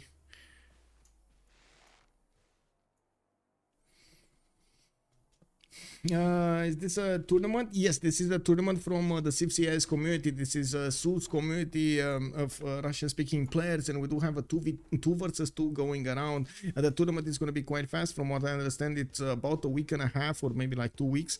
And on the 29th, we're going to have the finals, so it's going to be very fast. I've seen a lot of games being played per day, and I do want to mention they are not celebrating Christmas at the same time as we are. From what I understand, it's in January, like that Christmas is in January, like 2 weeks or 3 weeks desynchronized from the other one. I guess I don't know. I guess it's a matter of faith or something. I have way too little details to actually get into a discussion of this. We do have a campus coming from Ruan. Finally, after he did finish his theater square, you do see the 26 science and 47 culture appearing here on Nearbird, while Suvorov is slowing down. Unfortunately, his settlers are taking way too much time to get there. We do have the city of Cairo finally getting some campuses out, and this is going to give him a pretty good +3. Well, he's going to need to get that whole side built as well. And we do have settlers getting prioritized here, so he can get as many out as he can and as quickly as he can. Also, it looks like he's going to make a run for the city of Mitla. He has 3 horses over there that will push through Mitla's defenses. Unfortunately for him, Mitla is already starting to build the ancient walls, and if he does not manage to deal the damage, enough damage with these horses, he's probably going to need to wait for a higher tech unit to do the damage there. Taroga is becoming quite a bit of a fight here. It looks like Korea is sending more horses with an archer, while Opera 357 still needs to build some more. He's starting to switch his production towards heavy chariots so he can upgrade those knights. This is going to be coming down to the economy here, and by the looks of it, looks like in the score screen, Opera 357 only 84 gold in the bank, 37 on Suvorov. They're definitely not having enough economy to withstand the attacks here of their or upgrade, I should say, withstand the upgrades investment. Diplomatic order coming up from Quar. Okay, they're trying to pay quite a bit of attention on those points, Diplo favor points. Is this gonna happen? I think Mitla is gonna survive here. I don't know why, but I think Mitla is gonna survive here. Ozymandias, by the way, 63 science, 34 culture. We do have him still on 4 cities. Didn't manage to get his 5th, but he's probably having dreams that he's going to get Taruga. Civ6 is also going to be discovered quite quickly, while Opera 357 did move away from it. He does want to get a few more horses out and getting engineering in 1 turn. We do need to see if he's going to manage to get to coursers, or I should say castles and Civ6. I'm pretty sure he's going to want to use both of them for the upgrades on the horses for the coursers, and of course getting some knights out, which are going to help him push through the defenses of his opponent. One of the big things that also he needs to do is Ozymandias is going to get his Hawacha when he's going to get muskets. That's a problem. That is a problem. That is what gunpowder technology. That's not that far away from Civ6, and I'm pretty sure Mongolia will have a countdown until that happens, basically. It's in the Julian calendars of plus 14 days. Okay, I think Korea will turtle until they have enough to take advantage. Might be, yeah. Yeah, that might be. Can he get a second general? Because there is okay, so he's gonna get his second general right here. Yeah, he's gonna get the second general. It's fine. And I think we're also starting to take down the clock until the next era, so the players are gonna be feeling the pressure to get those going, to get those era score points going. You do see quite a few of them are actually only having enough points right now for a dark age, not even a golden, not even a normal age, I mean. Okay, so oh, that city is gone. Yeah, there we go. That city is gone. Unless it somehow does something to finish the ancient walls next turn, that city is gone. Okay, it was enough damage. I'm a bit surprised there were so many units here from Mitla. I would imagine they could definitely take out Arabian units if they concentrated their firepower. But what am I saying? We're talking about city-states concentrating firepower. I mean, that must be like randomized or something, because that usually just doesn't happen. Anyway, we do have Cairo getting his prophet here. Okay, and it looks like he still doesn't have a holy site. Getting a few more commercials, and his economy combined with Opera 357 is pretty good. We do have Opera also managing to get quite a bit of science. This is definitely not bad. Musketmen, pre-musketmen prepared here in Daegu in the form of swordsman.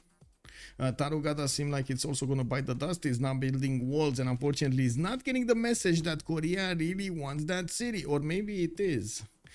Maybe the citizens of Taruga have made of underground plot with Korea to bully over here, to make Mongolia send reinforcements to Taruga so they can get taken down by the Koreans, and then Taruga gonna also be a Korean city. They just gave up their city right there. I can totally see this happening, man. Can totally see this happening.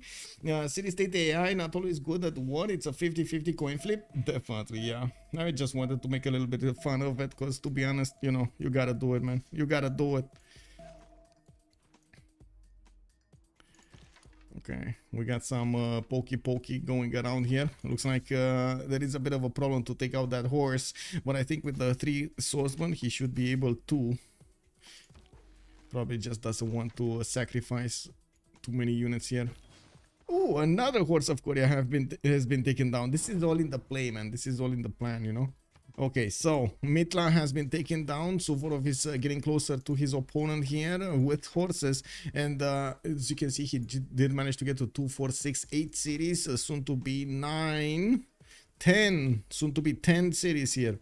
He's gonna be so big, but he does need to get there unless he's gonna be taken down by France. We do have Hanging Gardens also getting built in the city of Paris, while he did plug in Moksha there. Governor Pingala is also gonna get the abilities of Temple of Artemis here in the city of Lyon, and yes, we do have quite a few improvements left over there for him. This is not gonna be an amazing one, but it's still gonna be a pretty good one. Like 1, 2, 3, 4 amenities. Pretty good. Yeah, I think this one also works. Like the banana is in 4 tiles out, so the city of Paris is also gonna get an extra amenity. Pretty good.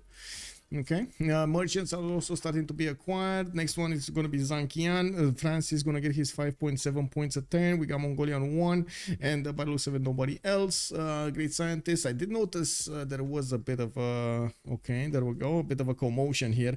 Hypatia has been recruited by Korea for the extra library. Okay, and of course the extra science on the libraries. While we do have France starting to go through this merchant line, I'm pretty sure he's going to be very happy to get the extra trade route ones. A few horses coming out of the production queues for him, so he can defend against anything that Arabia throws at him. Neither of them do have a general here for the extra movement or extra points of power there. Looks like Suvorov 17 science. I'm watching this like a hawk to see his campus get bigger and bigger. He's gonna get such a big campus here, and in Damascus as well. He just needs to get a chop. Oh well. Production 98 production versus Nearbirds 92. He doesn't have all of his cities out, and he already has a little bit more production than Catherine de Medici, his next door neighbor, which did choose to stop expanding. He's on 2, 4, 6 cities, and we do need to see if he's gonna get a decent amount of bonus to push out against his opponent or keep him out. We do have Mongolia losing the grip on the city of Taruga, and by the looks of it, Opera 357 is gonna do more damage here against the units of Korea, trading his horses away with the units of his opponent. We do have an attack being prepared here against the city of Gwangju. He's getting his archers to push through the line of defense that Korea has in front of that city center of forces. I do see not a lot of these archers of his own, with stirrups being discovered next turn. Looks like Ozymandias does have 2 of these heavy chariots that he could improve into knights if he wanted to. He does have gold from his teammate from Catherine de Medici, while I do see Opera 357 with Suvorov. Even though they did make more gold combined, they don't actually have enough gold in the bank here. Commercial have investment coming out from Korakoto. He's definitely wanting these. He's definitely wanting this. Only 1 great merchant point a turn, while France is on 5.7. He's going to get it in 3 turns, whatever happens. And we do need to see if Mongolia's commercial hub investment is going to give him enough points to go forward. This feels like such a mistake, by the way, not getting the city on Torres del Paine. He could have kept Taruga and kept off Daegu here. Like, Daegu here is like a thorn in his side. Daegu should have from Korea should have been settled in the south of Gyeongju or on the other side of the mountains, like force him out of there. Oh well, it is what it is. Okay, we do have 6 more turns until the next era, and we do need to see what's going to happen here. Looks like Suvorov 40 out of 50. He is on his way towards getting a golden age. We do have Kublai Khan also 37 out of 37, managing to nail a normal bonus age, but not a golden. He's going to get his Keshik, and I'm pretty sure that's going to help him get the 4 points, while I'm pretty sure he can actually get a boat here. It looks like he can do it. It looks like he can do it, or at least get very, very close to doing it. In the tech side, he's 5 turns away from stirrups. He did move away quite a bit earlier for this, so he can get a few more upgrades going, and of course set up his cities here. He was in trouble with Korea pushing the city of Taruga to the northwest, and I do believe ooh, he just got Zankian. Very nice snatch over here, right from underneath France's eyes. We did have Zankian being picked up by Mongolia by Opera 357. Pretty good, I would say. Plus plus. That's a W. That's a W. By the way, do you guys, chat, do you like this expression, by the way? Andy Robos almost bienvenue. Arabia doesn't have a religion yet. Yeah, he's gonna get the religion also. I think he's getting a holy site built, right? He's getting a Stonehenge and the holy site built. There we go. He's gonna get the points. I'm pretty sure he's gonna get the points. And we got Oracle being built in Aleppo. A very quick explosion of cities here on Suvorov. He just got 24 science and 44 culture, and I'm pretty sure that's just gonna get bigger with a possible free inquiry golden age in the next one. I would say that's probably the only way for him to go here. Okay, so I think the big question is, will the Mongolian Keshiks have enough firepower to deal the damage against the Korean units well before those Hawachas come out? Or is this gonna be one of those Ozymandias gets to Hawachas and then Mongolia dies kind of game?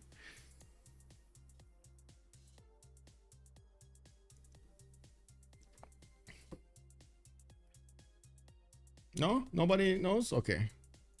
I did notice more and more, by the way, content creators are starting to get to use W.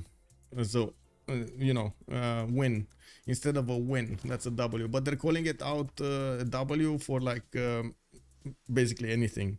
Oh, that's W instead of cool, for example. Or that's a W as a win. Or what a W, what a win. Basically. Okay, we got the archers of Mongolia starting to get the promotion points from attacking into Korea's units, and yes, I do notice crossbows are coming out of the Korean cities. That's definitely going to help him out, keep Mongolia out of his territory. I gotta say Mongolia here has significantly less units than his opponent. Opera is on 546 military strength with Ozymandias 558. Okay, well, it's still somehow managed. I see more red than yellow. Maybe it's just my impression of it. Now we got a few more archers coming out. I'm a bit surprised. I'm actually quite surprised about the amount of archers that he's pre-building here. Yeah, very surprised. 33 science and 35 culture. How did... Oh, he lost Mitla. That's actually quite a big loss here for him. That's quite a big loss. And when it comes to the gold per turn, they're just not there. I do notice Suvorov is definitely getting more gold, 38 gold per turn right now, and he's gonna keep on building up his commercials.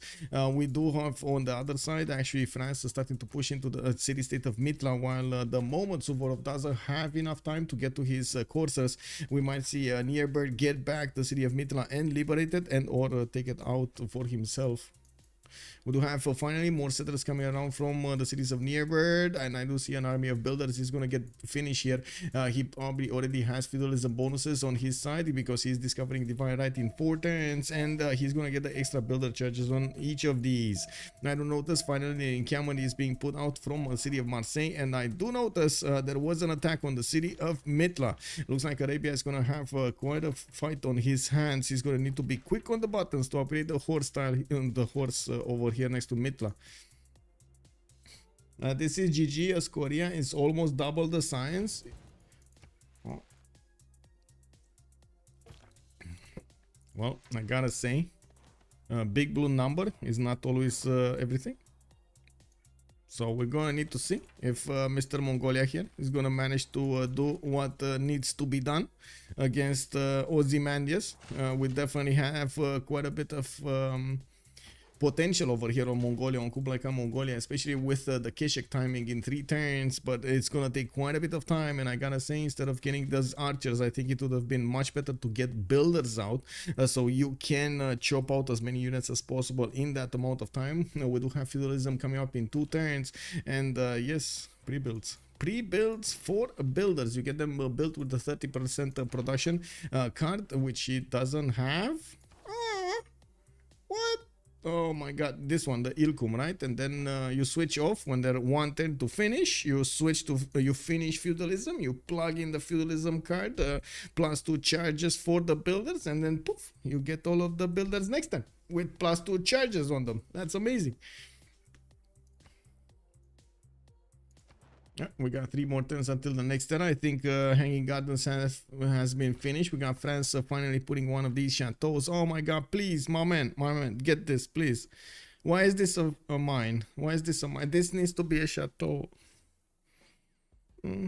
It was such a beautiful improvement. Such a beautiful castle that could have been there on the east of Paris.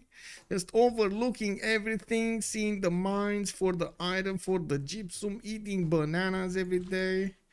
Oh, he's not gonna get it. Well, at least this one is gonna be a bit more gold, by the way. Is it? Or food? What was it from a gypsum? Was it culture or gold? I think it was gold actually from amenities. Anyway, Temple of Artemis also finished in the city of Lyon. We do have France managing to get a lot of these builders with the extra charges on them. Of course, he does have pyramids also, which will help him so much getting the value out. Okay, we got Stonehenge finished, Holy Site finished in the city of Damascus. It looks like a religion also. A bit surprising that he didn't wait for it to spread, but I mean, he did get a free apostle, so why not? Holy Waters with Jesuit education. He's gonna get to purchase his campus and theater square districts with faith, and I'm pretty sure he's gonna be quite happy if he does get to spread out his religion everywhere and buy out those campuses, or I should say those libraries. We do have another city being settled here in between Mitla and his capital, while Oracle is finishing up in 3 turns. It looks like Francis scouting, using a scout to pillage, burn. Oh my god, light on fire the campus next to Aleppo.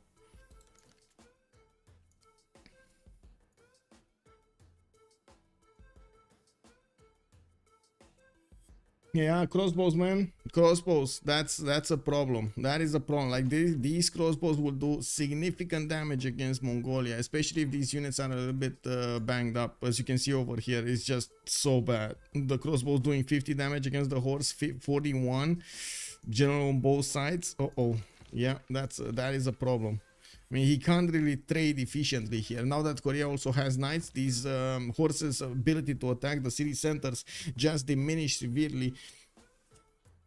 We got printing also coming up in 3 turns from Ozymandias, trying to get an extra diplomatic visibility over his opponent. That is one of the perks of him having extra science points here. It's also... Wait, it's not on the way. It is actually not on the way. It's out of the way to get printing here instead of military engineering into gunpowder.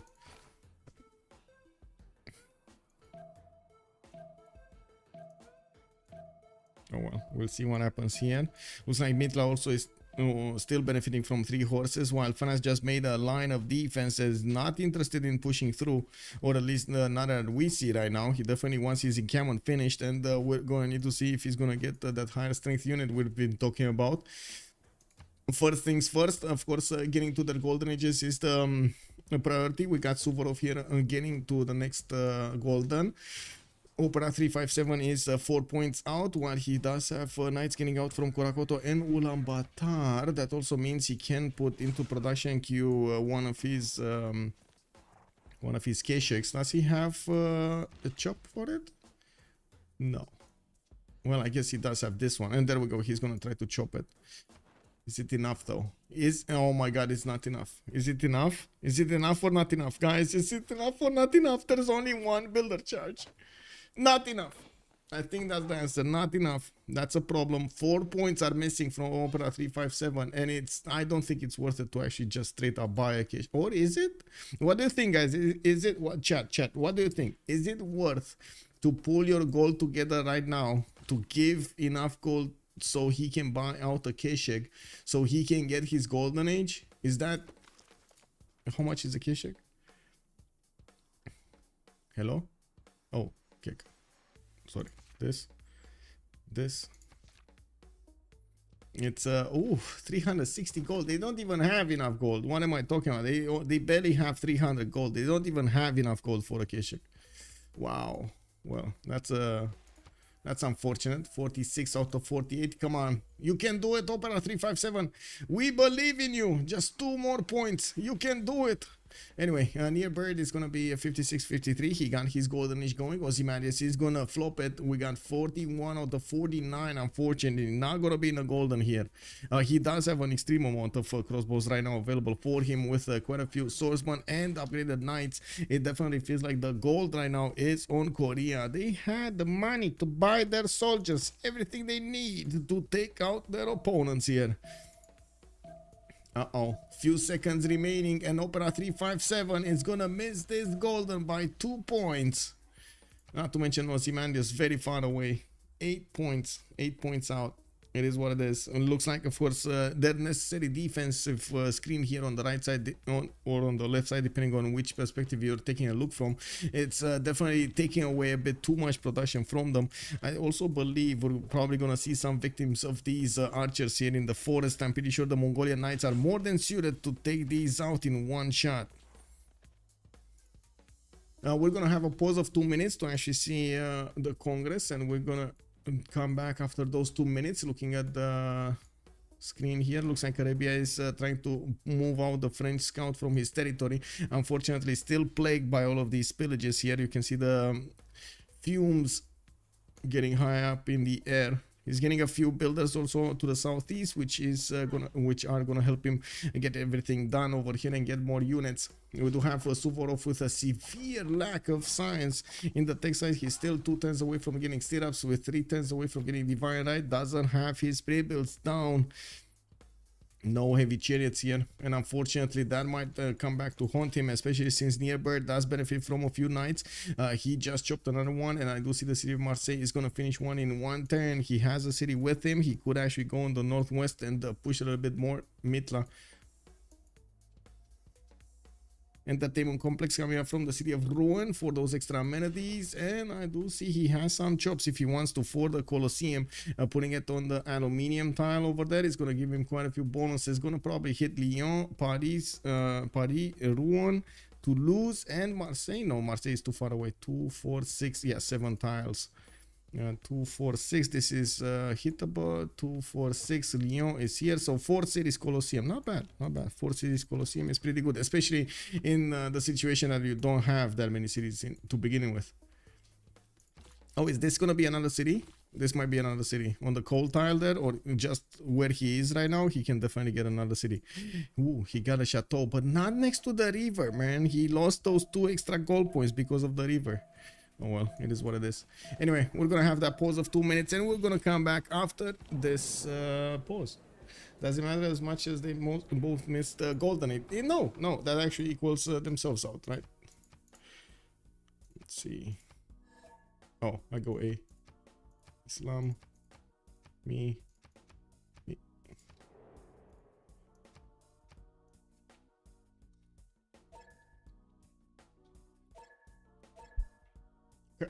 So, be right back. 2 minutes.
Sorry, I had to deal with my cat, which didn't want to go. Anyway, we do have France pushing in through Arabia's territory, and by the looks of it, those French knights are quite strong against the units of Arabia. We finally get a heavy chariot here in the city of Mitlan, while Suvorov did choose to go for a free inquiry golden age. He just jumped up to 51 science. He still needs a bit of climbing up to Catherine de Medici's level on 53 and 51. We do have them with a decent amount of gold on each side, to be honest, and we do need to see on what they will use it for. Some first caches are also coming out from Mongolia, since he did lose his golden age here, unfortunately. So did Ozymandias, so both of them are well, railing each other here, basically. We do have the caches that do still have a decent amount of damage against the crossbows, and I'm pretty sure against the knights Mongolia just needs stronger units to deal with everything here, especially when her Hawachas come out. Ozymandias going for his construction here. We got Nearbird, a free inquiry golden age on his side. He's on 54 and 57, and looks like he's pumping out a few more knights, getting his intelligence agency built, while he's gonna get to put a few more campuses down. He's trying to get the theater squares working for him for that extra culture. Of course, so much culture coming out from his chateaus and his improved resources. If he does manage to get the Colosseum for the extra amenities that he's gonna get, and extra culture points on each of these cities hit by the Colosseum, he's gonna be so happy. He's gonna have so much of a good empire here. 129 production, though. That is the difference in cities talking here between Catherine de Medici and Suvorov. We already have Suvorov on 150. See what's going on here. This and this. There we go. Qualpzer, hello there, sir. What's a good amount of production for end game in Gathering Storm without any mods or DLCs? A good amount of production on what? On a city center, like on an average city center, or in total for the civilization? That's, I think, the clarification that I need to have. Because on a city center, it's gonna be anywhere like between 85 and 150, and on empire wide, it's gonna be anywhere between like 400 and like 1,000, depending on where you are, with like very high ones on 1,500 or something. City center, yeah. So I would say 80 is something that you wanna hit. 80, at least 80 on the cities.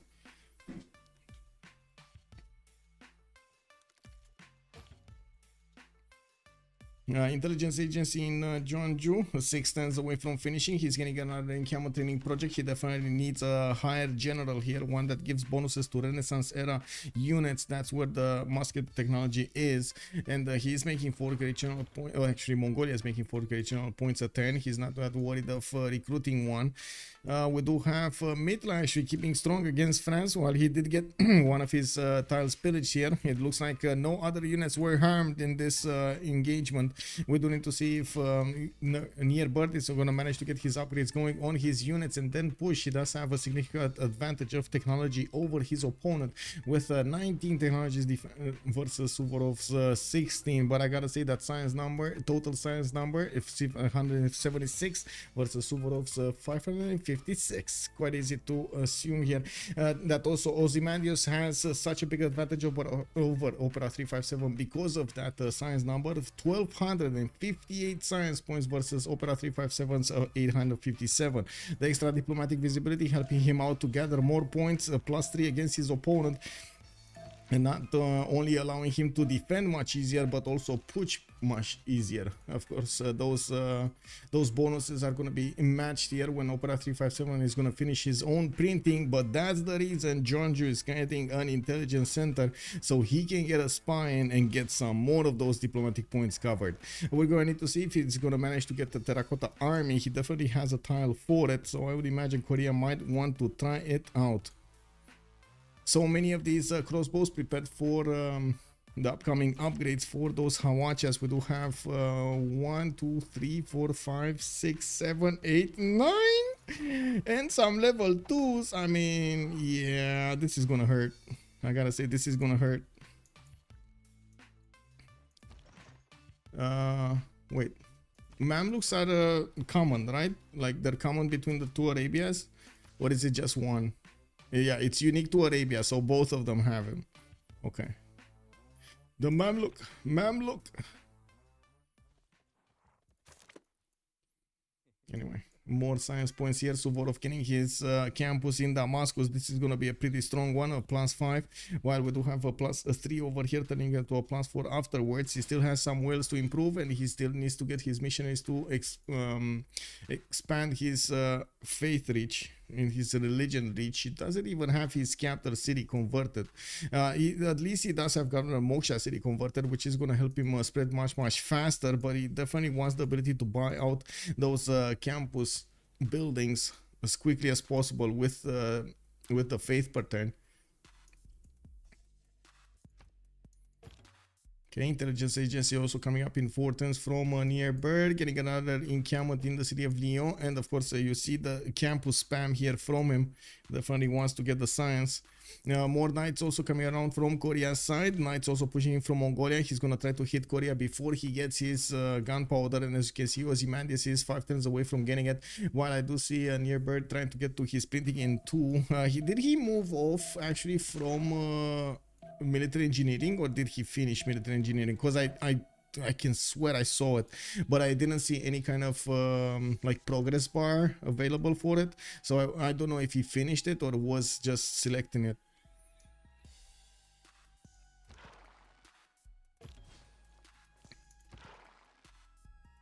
Okay, Keshik's getting some more. We got more knights getting out from Korea's side, supplementing the front line, and the economy is starting to be problematic, very problematic. If we did have Suvorov getting enough gold for his teammate, Opera 357 right now just doesn't have enough gold. Pembrashev did sustain him for quite some time, giving him the bonuses from his districts and of course the extra culture points, but now that he has a big army out, and I don't think he's using the -1 card. Yeah, he's not using the -1 card. He's using retinues and professional army to get the upgrades as quickly as possible and as cheap as possible on these knights. Looks like that actually hurts his economy quite a bit. He has so many units here that are actually being paid right now. Okay, 2, 4, 6, 8, 10, 12, 14, 16, 18, 20, 22. That's probably just, you know, his a lack of economy there. Ooh, hello. Oh, that looks like a very dangerous crossbow. But I gotta say, if Ozymandias keeps getting these first moves over his opponent and moving these out of the way, when these will turn into Hawachas with a +1 promotion or +2 promotion, I'm pretty sure, like I'm 100% not pretty sure, I'm 100% sure that Mongolia is gonna have an apocalypse on his hands. Those Hawachas are gonna eat through his army like they're nothing. Okay, Mamluks, first Mamluks making their appearance. A 6 support bonus on the France unit, +4 flanking. Okay, definitely need some more. What is this? What is this? 16 support guys, +16 support bonus on the Mamluk. It's a 74 strength unit. Wow. Where can you see empire-wide production? Hello there, sir. You cannot see it on your own screen, unfortunately, if you're looking for that. We can see it in the spectator mode, or I think you can see it in Civ replay if you are familiar with the application. So right here in the total, whoa, what? Oh my god, I don't see total production. Come on, man. Come on, man. They took out oh my god, they took out that button, that victory condition or something. Why can I not see it? No. Science, culture, conquest, and diplomatic victory. Okay, so there's no religion over here. Okay. Wow. Okay. That is, I gotta say, that is a bit annoying that I cannot see these numbers. Is this a bug or something? Shouldn't we be able to see? Wait, didn't we? Didn't I see this earlier? When I'm pretty sure I saw this. Oh, here. Never mind. Never mind. No. This is one of those moments, man. No. Yes, I know. Me, Pepega. It's fine. It's good that I didn't ask the question. There we go. In the yields tab. 161 total production on Suvorov. We do have Opera 357 74 next to Ozymandias 90, and then near Bird is 163. Yes, it happens. Ashwin, good evening, sir. Yeah, I'm sorry. It's on the yields. Yes, we've seen them before. Yeah, 74 strength without the general. Yeah. Is Mongolia on Warlord's throne? Yes, both of them are actually. Korea and Mongolia. Warlord's throne over here and Warlord's throne over here with intelligence agency finishing up in 2 turns. I do notice in the tech side, Opera 357 is just discovering divine right next turn, and that will allow him to build one of these specializing buildings of choice. 3 turns for gunpowder on Ozymandias. Military. Oh, okay, so he didn't get. Okay. Okay, wait, you cannot get one without the other, right? They're linked, so he did get it. Okay, it is what it is.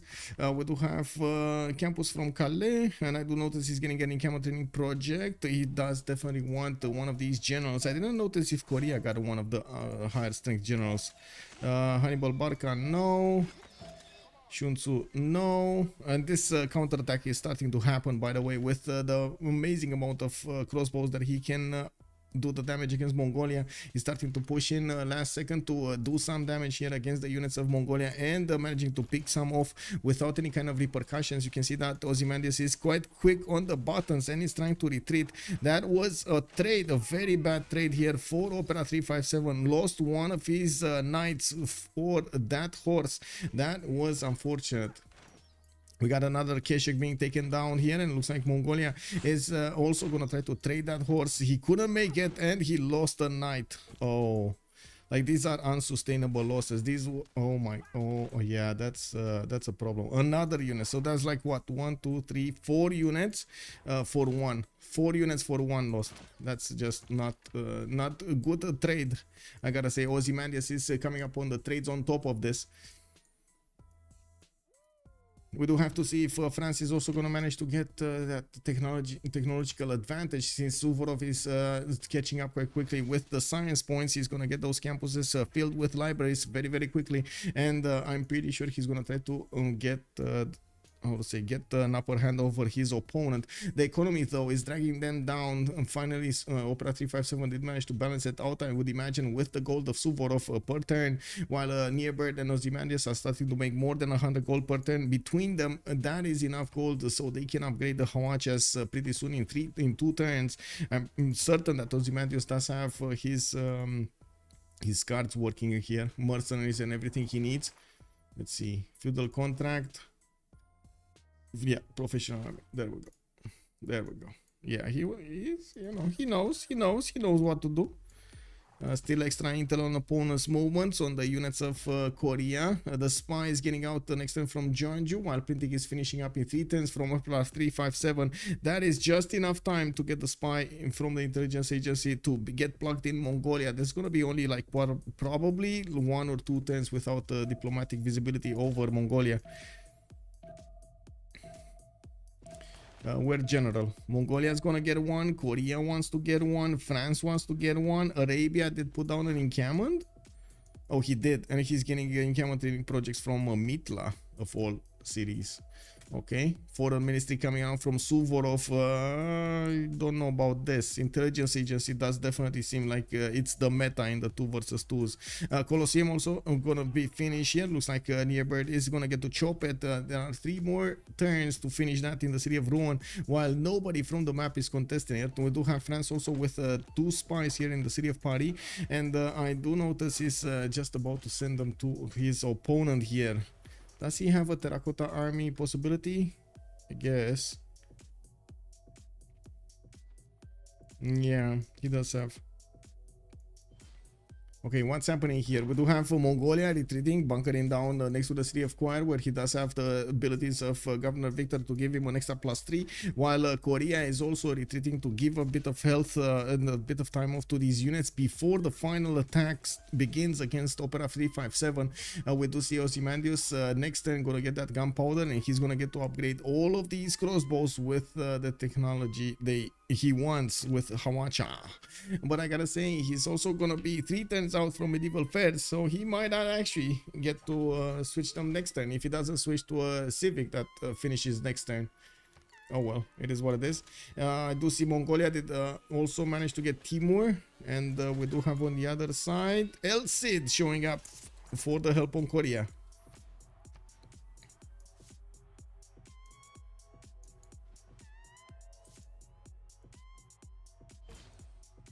Oh, he did chop it. Okay, interesting.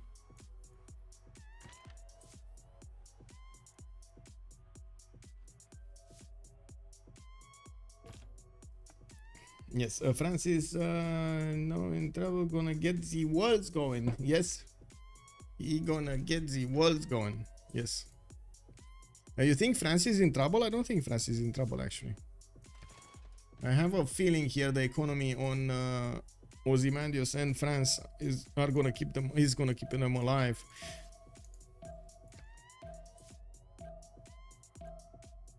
We got, by the way, next 10, Ozymandias is probably going to go over 900 military strength, while Opera 357 does look like he's having a bit of a hard time not only getting his science and culture points, but also getting more military out. He does have 4 cities versus the 5 cities of his opponent, giving Korea here a bit more flexibility when it comes to the build queues. You might say that's not that big of an advantage, but it is a massive advantage. Okay, first I watch on the map here. We do have the level 1s getting upgraded. Okay, where's the level 2? Did the level 2 die? No, it's here. Why are you not? You got a level 2. Why are you upgrading level 1s? That seems like very suboptimal here. By the way, Hawacha damage is gonna two-shot these knights and K-Shakes. No way around it. I gotta say, one of the also weaknesses of the Hawacha is its inability to move and shoot without a general. That is what why it was extremely important to get a general for them, so they do get that extra movement point and their ability to shoot after they move, I mean. Okay. France. Oh, 120 science and 114 culture from Nearbird. Looks like France is gonna start to get more units here to stop any kind of Arabian push. We do need to see if he's gonna manage to get that general going, because I do see also a camera training project coming up from Arabia. What is Arabia doing here? France 35, Arabia. Oh, he needs at least 2 projects to get there. Oh, that's a bit unfortunate. But anyway, the science does seem like it's getting higher and higher. Suvorov on 109. He's catching up. He's catching up to Nearbird. We got the trebuchets coming out from Nearbird. Looks like he's gonna go on the offense. You don't build trebuchets for nothing just to keep them around to watch them, right? You wanna throw them at your opponents, or more accurately, throw those stones at your opponents, those cannonballs. How were they? By the way, what was the correct term for those? What was the correct term for the things, the projectiles from the trebuchets being thrown? Or they were actually just called projectiles? I think there was a term used for the ammunition. I have no idea exactly what it was. Does anybody know? Anybody? Anybody? Oh, barracks in Jeonju? No, terracotta there. Oh, big river flooding in the city of Choir. And I do see France is getting culture victory. Well, 65 tourism is gonna do that. United Primer. XDKHN. What's this button do? Hey, it makes me happy. That's what it does. XKDHN. Thank you so much for the Prime. Much appreciated, sir. And Merry Christmas. How are you doing? Thank you. Rosemash, Rudolf Pacman. Good evening, sir. It was the rock. You're actually okay. So I was correct. It was the rock. Okay. They were throwing rocks. Okay. Yeah, makes sense. External trade routes also starting to get out of Korea and France's cities. No connections here between Arabia and Mongolia. He just didn't have enough time to go for cartography and try to breach the fog of war. He doesn't have shallow water to actually move through. You can see these deep waters is the dark blue, and of course the shallow water is the whitish blue.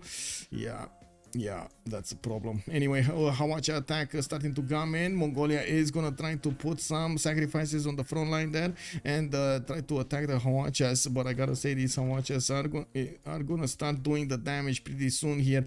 And even if Mongolia is gonna try to put up a defense with the K-Shakes, when they're gonna start melting, they're gonna start oh my god, look at this, guys. K-Shake needs to attack at least 4 times into a Hawacha to take it down, while the Hawacha one-shots it. Uh-oh. Or 2 shots it, I guess. Depends on where it is. Okay. Well, that was a trade, a Hawacha for a horse, right? I don't think there's going to be any moves here until France is going to get his cuirassiers or something. He definitely cannot push into the Mamluks. We do have more markets coming in. Bigger economy here on Near Bird and Ozymandias, 83 plus 29. While Opera 357 and Suvorov are also starting to get a few more points on their side. We got so many campuses coming around. Madrasa is also coming up from Arabia. It looks like he's starting to close down on the size number of Near Bird. He finishes Colosseum, got another trebuchet, gonna get a second one here and probably a third. We do have some amphitheaters also getting in the southern city, so he can get those extra culture points going and the theater square bonuses. While I do see Korea still needs to move, we're gonna need to take a look what he's gonna do here. How is he gonna plan out this attack? Definitely can do quite a bit of damage.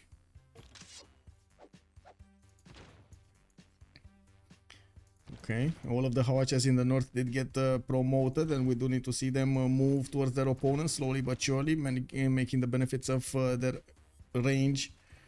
He does have also finally the spy set up in the city of Choir. He does wait assignments, so he does need to click a few buttons and choose the mission. He's probably going to want to get the intelligence out of his opponent's movements, and well, that's going to be his choice there. Now, we've seen some players try to go for 2 spies and get that to level 1 as quickly as possible with the missions there, but it is kind of a hit or miss. You might just lose it because, well, yeah, you lose it.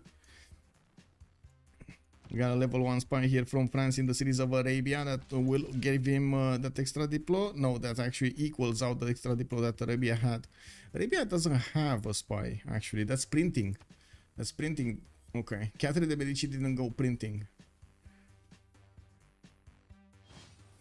Merry Christmas. Merry Christmas. Yes. They should hold the dead horse back. Wow. Yeah. Oh my god. That just sounds creepy, man. I can, like, for a second there, I imagined it in my mind, just seeing horses flying from one, you know, one citadel to another. Bro. Can you imagine getting hit by a 500 kilo horse? Whoa. How much does a horse weigh? Does anybody know? I have no idea, but I would imagine it's like between 500 and a ton or something. Horse wait. Average horse weight.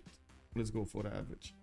Yeah, between, well, I wasn't far off. It was like between 700 and a ton. Okay.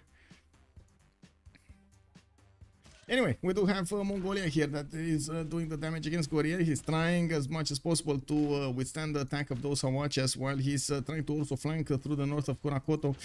Korea is getting closer with his Hawachas to get in range to attack the Mongolian units. We will probably want to see some attack moves coming out here in just a few moments. They're waiting for the last seconds of the turn here to do their moves, and of course, as you can see, Mongolian Kesheks have been punished for trying to flank the Korean Hawachas. They tried to go into the forest and well, they got shot back. We do have some more knights also getting produced here in the lands of Korea, while he only has this front line with a general. The northern one, unfortunately, is not allowing these Hawachas to move and shoot at the same time. He's gonna need another project here, another actually general, for this to work. He's trying to get it, but it's quite expensive. 54 out of 155 points right now. And we got a few more crossbows. Looks like damage done to one of the knights of Catherine de Medici here, while he's getting some more pikemen. Doesn't seem like wait a second, he's going Guard Imperials here on Arabia. Okay, let's go for the Guard Imperials. Is this one single continent? This is one single continent. Okay.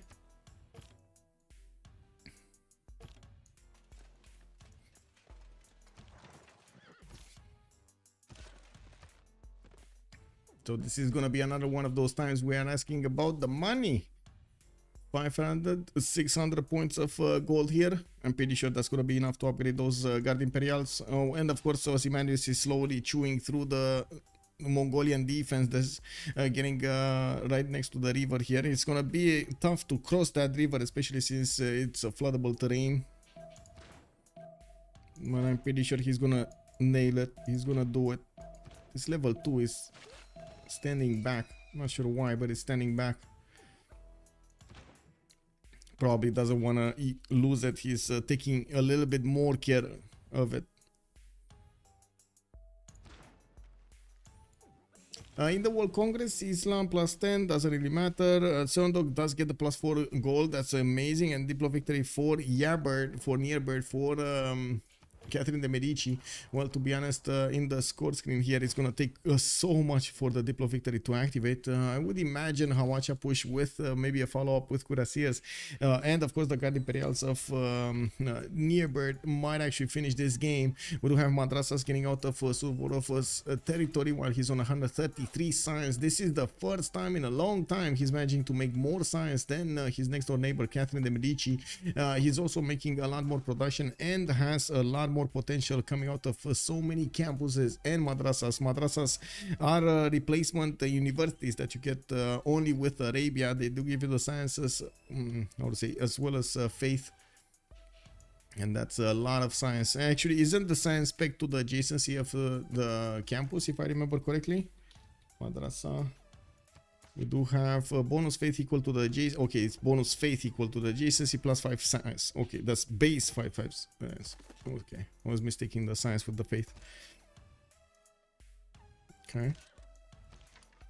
More traders coming in the Great People. Looks like Hipfadlan is the next raid merchant. Hildegard of Bingen assigned this year. Arabia might actually pick it up if Korea is going to pass it. We do have nobody actually working on the Great Engineer screen. While I do notice France is back to 28 points. That might be... Wait, not France. Korea. Korea. Was Korea. That might be... No, it's next turn that he's going to get the first encampment. No, he didn't recruit another. I thought he actually recruited another general, but no, he's going to need more points. Wait, there was... My god, these guys are skirmishing in the middle of the turn. And I don't get to see what they're doing every time. I need to keep the screen here locked in here. Anyway, it is what it is. Another unit dies. Mongolia definitely is not doing anything other than making units now. He switched to full war production to slow down Korea's advancements against him. We do have more knights also coming out from Korea, while I do see the city of Korakoto is going to be attacked from the north and from the west side. We do need to see if Korea has enough of these hawachas to manage to push through, and as you can see, he's trying to also use the hawachas as bait.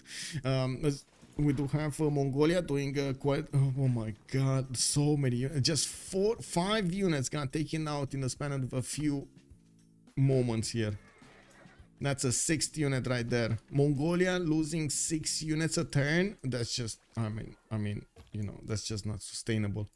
We do have Francis Trebuchet getting onto the front line in the city of Marseille, and of course he's probably worried about Suvorov's requirement of science. You can see the 160 coming off here from Suvorov with so many of these campuses finish here.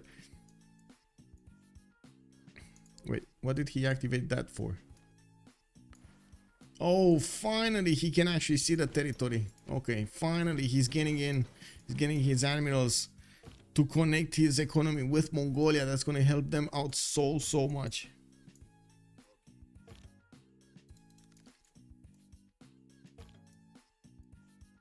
Okay, doesn't look like anything's happening on this front line.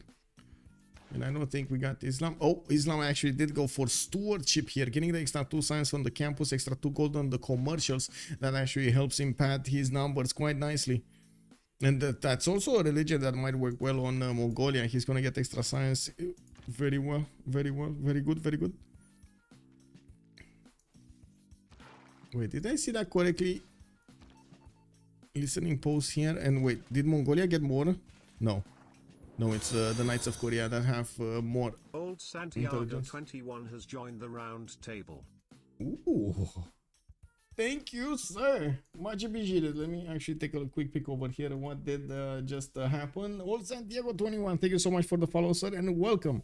Angie Chimi asking us how far is everyone from course. We do have Near Bird actually getting to nationalism in 5 turns. That's going to be the first one, and he also has a significant amount of advantages here. So imagine Guard Imperial course with some crossbow support and trebuchets going against Arabia's probably cuirassiers, I would imagine.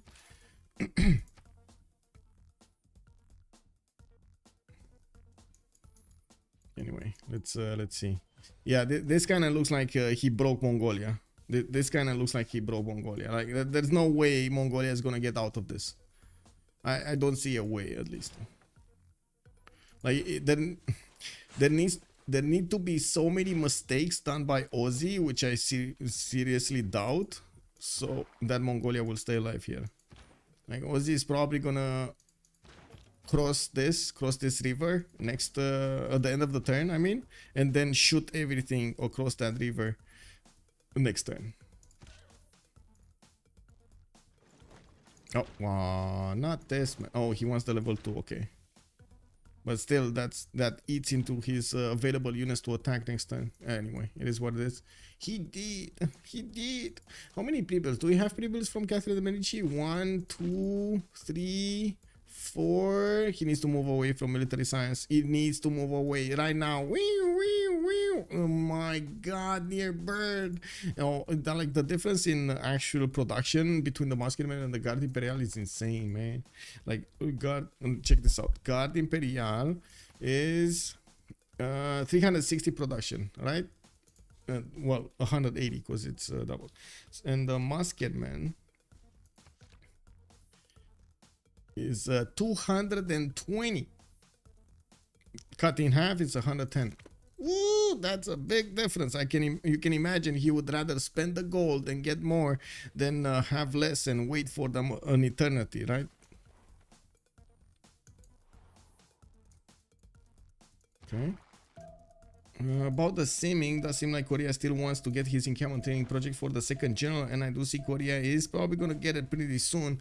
That will allow him to give the freedom of these Hawachas in the north to move and shoot while he's creeping closer to the city of Korakoto. There are some more units from Mongolia trying to get onto the front line. It does seem like Ozymandias did not cross the river, unfortunately, with his units, and he still is trying to do the damage, taking it slow, taking this very slow and careful. And I gotta say, this kind of looks like he's very well on his way to take down Mongolia here.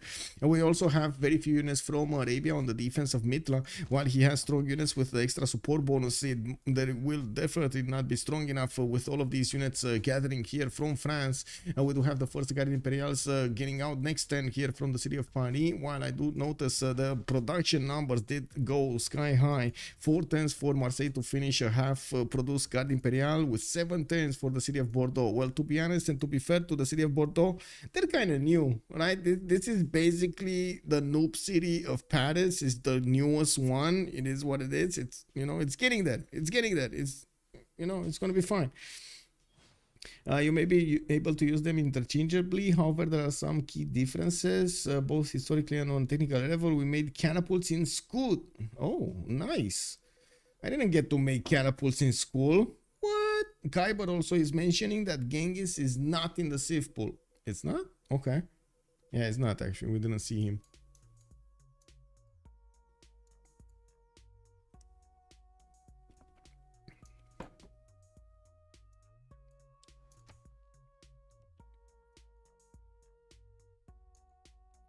Oof. Guard Imperial Corps here. Arabia. One prerequisite of actually having a lot of support bonus is having units next to your other units, so we can get the support bonus from them. This is just not happening here on Arabia side, and it looks like his initial defense has been broken. Looks like the city of Mitla is exposed to the French units, and when those Guard Imperials get in, totally different, man. That's just gonna scare everybody. We do have Near Bird here with the men at arms having the upgrade button, but yeah, he's not upgrading yet. It looks like he's not convinced he needs to go against his opponent at this moment in time. It's probably gonna take a few more turns. 3 turns nationalism. Okay. Ozymandias 6 turns ballistics, by the way. While Opera 357 still needs 6 turns for his gunpowder. Looks like Korea is banging on the doorstep of the city of Choir. We do have, oh my god, that was such a bait. That was such a bait. I'm gonna clip this, man. I'm gonna clip this.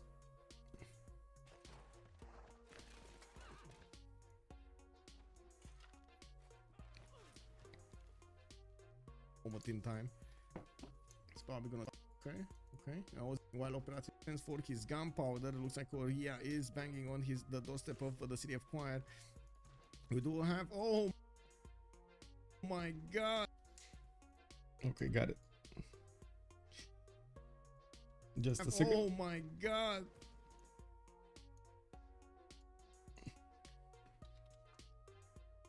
There we go.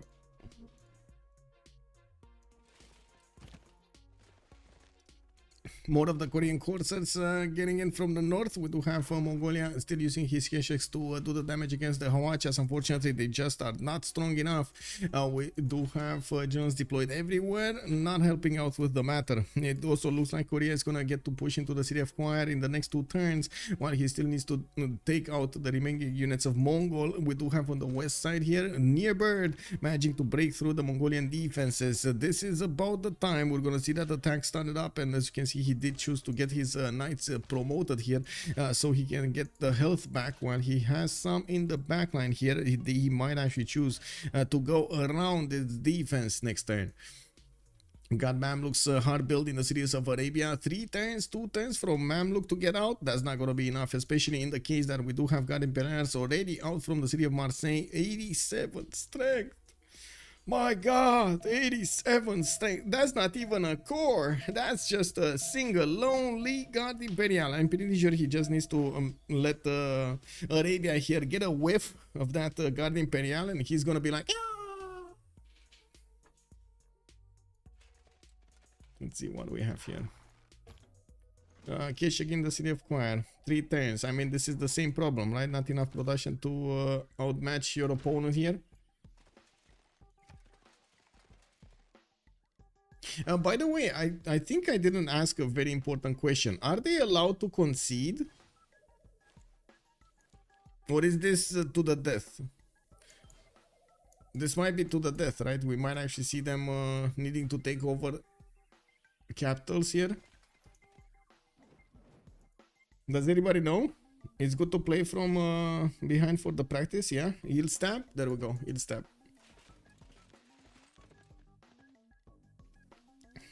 Yeah, the quick little Hawacha, man. He got in and got out. We got some level 2s getting in here. Ozymandias bringing his knights on the front line. Gonna get that next line of Keshik taken down, while he does need to move all of these Hawachas forward. Did he manage to get that second general? He did! Look at Gustavus Adolphus appearing here in the city of Daegu. Now, these Hawachas are also gonna get the ability to move and shoot. That's gonna be deadly to Mongolia. He's already, as you can see, losing most of his units, and will lose the cities very quickly here. That's gonna leave Arabia in a very hard spot. Already, he's losing the Mitla city. And by the looks of it, France over here is probably going to take that down next turn. We're also seeing these God Imperial starting to show up. And he has cavs upgraded from his sources. I mean, this is a bit too much of an army for Arabia to handle. Even if he does manage to get his ballistics up, which I doubted. He's barely on castles in 1 turn here. Did he? No, he didn't. I'm pretty sure he didn't. I'm pretty sure he didn't, right? He didn't get the upgrade, but no. I was thinking maybe I didn't see it. Yeah, gunpowder? Oh my god, he's gonna need metal casting and ballistics to get to the... Oh, I don't know about this, man. Yeah, this kind of seems... we got a bit too much blood in the water here. Korea is just doing the damage, eating at the defenses of Mongolia. While we do have also France feasting on the defenses of Mitla. Ooh, what's coming up in 2 turns? Wait, no Valletta this time, right? Yeah, no Valletta. Oh, no, you didn't. I mean, that city should be gone this turn. This city should really be gone this turn. He has 5 tiles to attack into it. That city should be gone. Can he use this? Is only 2 movement. He doesn't have a general for this. He needs what is this? Industrial, right? Guard Imperials are industrial. Renaissance, yeah, industrial. Military science is industrial. I really hope he didn't actually use the movement of any of his units. 1, 2, 3. Oh my god, he needs another unit. Oh, it's fine, it's fine. He needs to move this here, move this here, move this here, and then move this here, and bam, bam, bam, bam, bam, bam, bam, bam. The city of Mitla, you know, like you just get the machines gun going. Oh man, I think I played too much Arena yesterday. If you guys don't know, Arena, Escape from Tarkov Arena is out, and I did manage to get into the closed beta. Woohoo! Well, it looks like that participation in the tournament was worth it. Well, let's see what Arena is gonna come out. Oh, there we go. There we go. There we go. Mitla, Mitla. Oh my god. Yeah, there. No. He wanted to perish first a stone. Okay, it's fine. Mitla got taken down. He can easily keep it and keep going against his opponent. Arabia's defenses are being cut down. Same can be said about the city of Quiet here. Even if the walls go up, I'm pretty sure the Hawachas will have enough firepower to chew through them quite quickly. We do have the city of Korakoto getting shot from the forest of the north. No, wait, this is a flat tile. Yeah, that is a flat tile. So these Hawachas have like long range there. They can snipe now the city of Korakoto every turn. Bam, more damage being done, units being taken down. City of Quiet is about to get taken down also. I just now realized that France and Korea is on the same team. Yeah, they are. Yeah, the stats have severely changed from the beginning. It looks like in the medieval era, we did have much better results from Ozymandias and Nierbird. Suvorov is desperately trying to get his defense up on Damietta, bringing up a few more of these Mamluks. But I gotta say, he did not see the Guard Imperials yet. Whenever he's gonna get a whiff of this, oh man, that's just gonna turn him away. Korakoto finished the walls, and you can see how these 3 Hawachas managed to do so much damage against that wall defense. Is not gonna be enough to just let the walls defend that city. He will need a lot of units, which he cannot have enough production of. We do have a settler coming up from Xanadu. He could try to stay alive on one of these islands, but that would also mean you do need Arabia to stay alive, and I seriously doubt that Arabia is going to stay alive here. In the score screen, we do have Ozymandias 930 military, Nierbird is on 800, while Suvorov is barely 300 military strength. Opera 357 only has 239 points of military. Yield stab looks like economy is working well on both sides. Economy, of course, much more production on one side. Korea has 118, Opera 357 down to 53, lost a city, and I'm pretty sure he's gonna lose the other 3 as well. We do have the first Guard Imperials getting next to the borders of Arabia. Arabia should be aware of... oh my god! The Mamluks dying against the Guard Imperials. Oh, I don't know, man. That's a 97 defense strength unit. I mean, what? Oh, look at the crossbows. They barely scratched this. Oh my. Okay. Well, that's... I guess we're gonna need to see if... we're gonna have death by 1,000 needles here on the French Guard Imperials. I seriously doubt it, but we might. When is he gonna caught up? Is he gonna caught up? I don't think he needs to caught up. I seriously doubt he needs to caught up. Oh, did that Mamluk just... okay, it is what it is. And Sasu, bonsoir monsieur, and wait, Joel? No. Anyway, I don't know. Merry Christmas. I'm not sure exactly how to say it in France, but it was something like, oh, Joyeux Noël. Joyeux Noël. That's it, right? Joyeux Noël.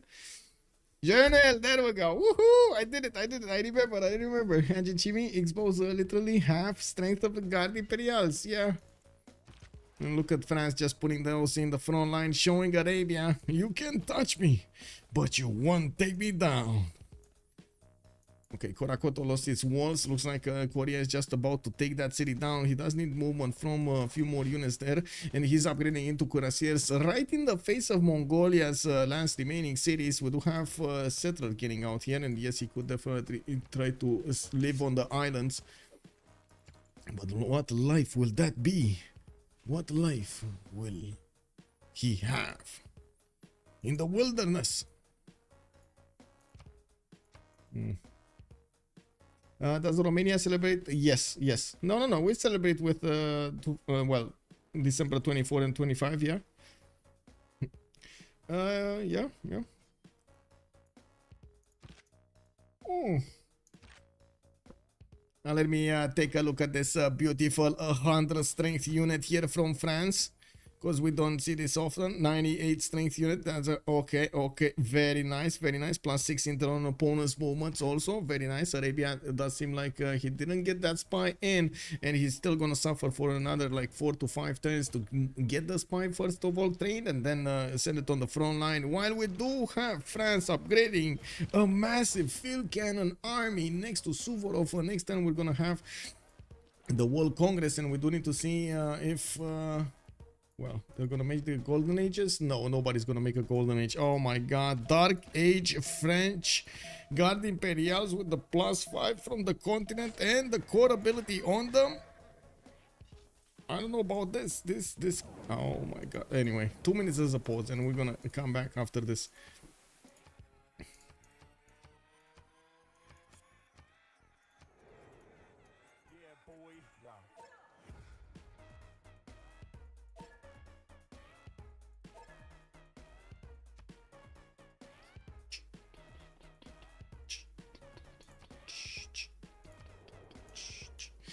Okay, so 2 minutes and we're coming back.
Okay, here we go.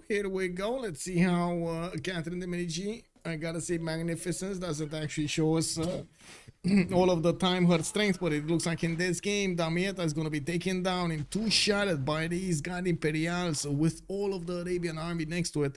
It looks like that did not matter. We do have on the right side also another city, Korakoto, being taken down. In the World Congress we did have harbors, 100% production. It looks like Saladin is not going to get to grow their culture, and 2 more diplomatic points on near Bird.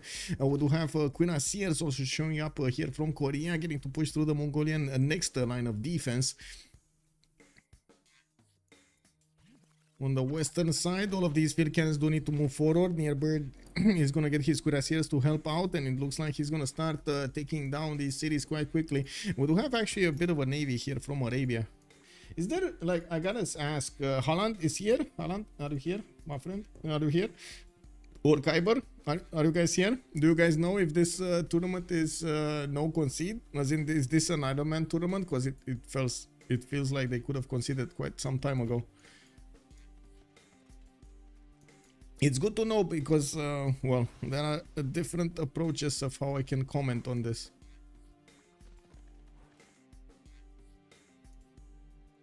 Okay. Wait, is oh my god.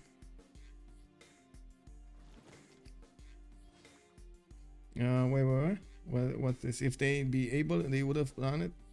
Yeah, I think so, right? I think so. Also, Holy Bolt will win this one. Yeah, it's a matter of when. Does look like it, Ashwin. It does look like it. Yeah, so much for 100% support bonus. Yeah, kick W, man. That's a big W over here from France, I gotta say. Nearbird got the things correctly. You got a French level 2 spy also in the city of Barca. Wait a second. That kind of smells like terracotta somewhere. Oh, they can GG, and Suvorov calls out the GG after the second World Congress. Oh my god, we did have Korea managing to melt the armies of Mongolia. We did have on the other side France, Catherine de Medici, the culture one, the one that just wants peace and prosperity, smashing through the defenses of Arabia. Couldn't withstand, even with the double support bonus, couldn't withstand the awesome power, the charisma of Catherine de Medici.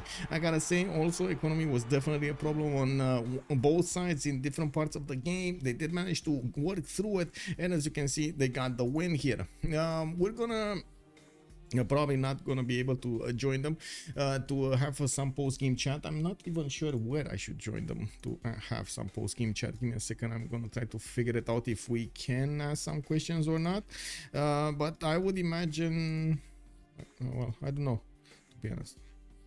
Don't want to imagine if I don't know. Oh my god. Okay, well, there's a big channel over there which I'm not sure. There are like 2, 4, 6, 8 of them in the channel. Okay, and I mean, not all of them do speak English, so I'm pretty sure it's gonna be a hard challenge to work through it. So I guess I'm gonna stop here. I do want to thank everybody for joining us. Of course, we did see a 2 versus 2. I would like to stream some more. We're going to need to see when they're gonna be scheduled. From what I understand, they are running on the clock here, so we're gonna have quite a few games in a short amount of time. Thank you so much for the subs, for the gifts, for the follows, and I do hope you had a good time with me tonight. I do also hope we're gonna see each other in the next one. If you do want to check out my schedule, I do update it as quickly as I get the information on Discord. Use it ! Discord on Twitch chat, or you can take a look at the video description down below of YouTube, and you're gonna find it there. Also, I do hope you're gonna like and subscribe the video, get that comment going, and of course follow me on Twitch. Let's see each other next time. Have a good evening with some great Civilization 6 content, and Merry Christmas and Happy Holidays. Bye bye.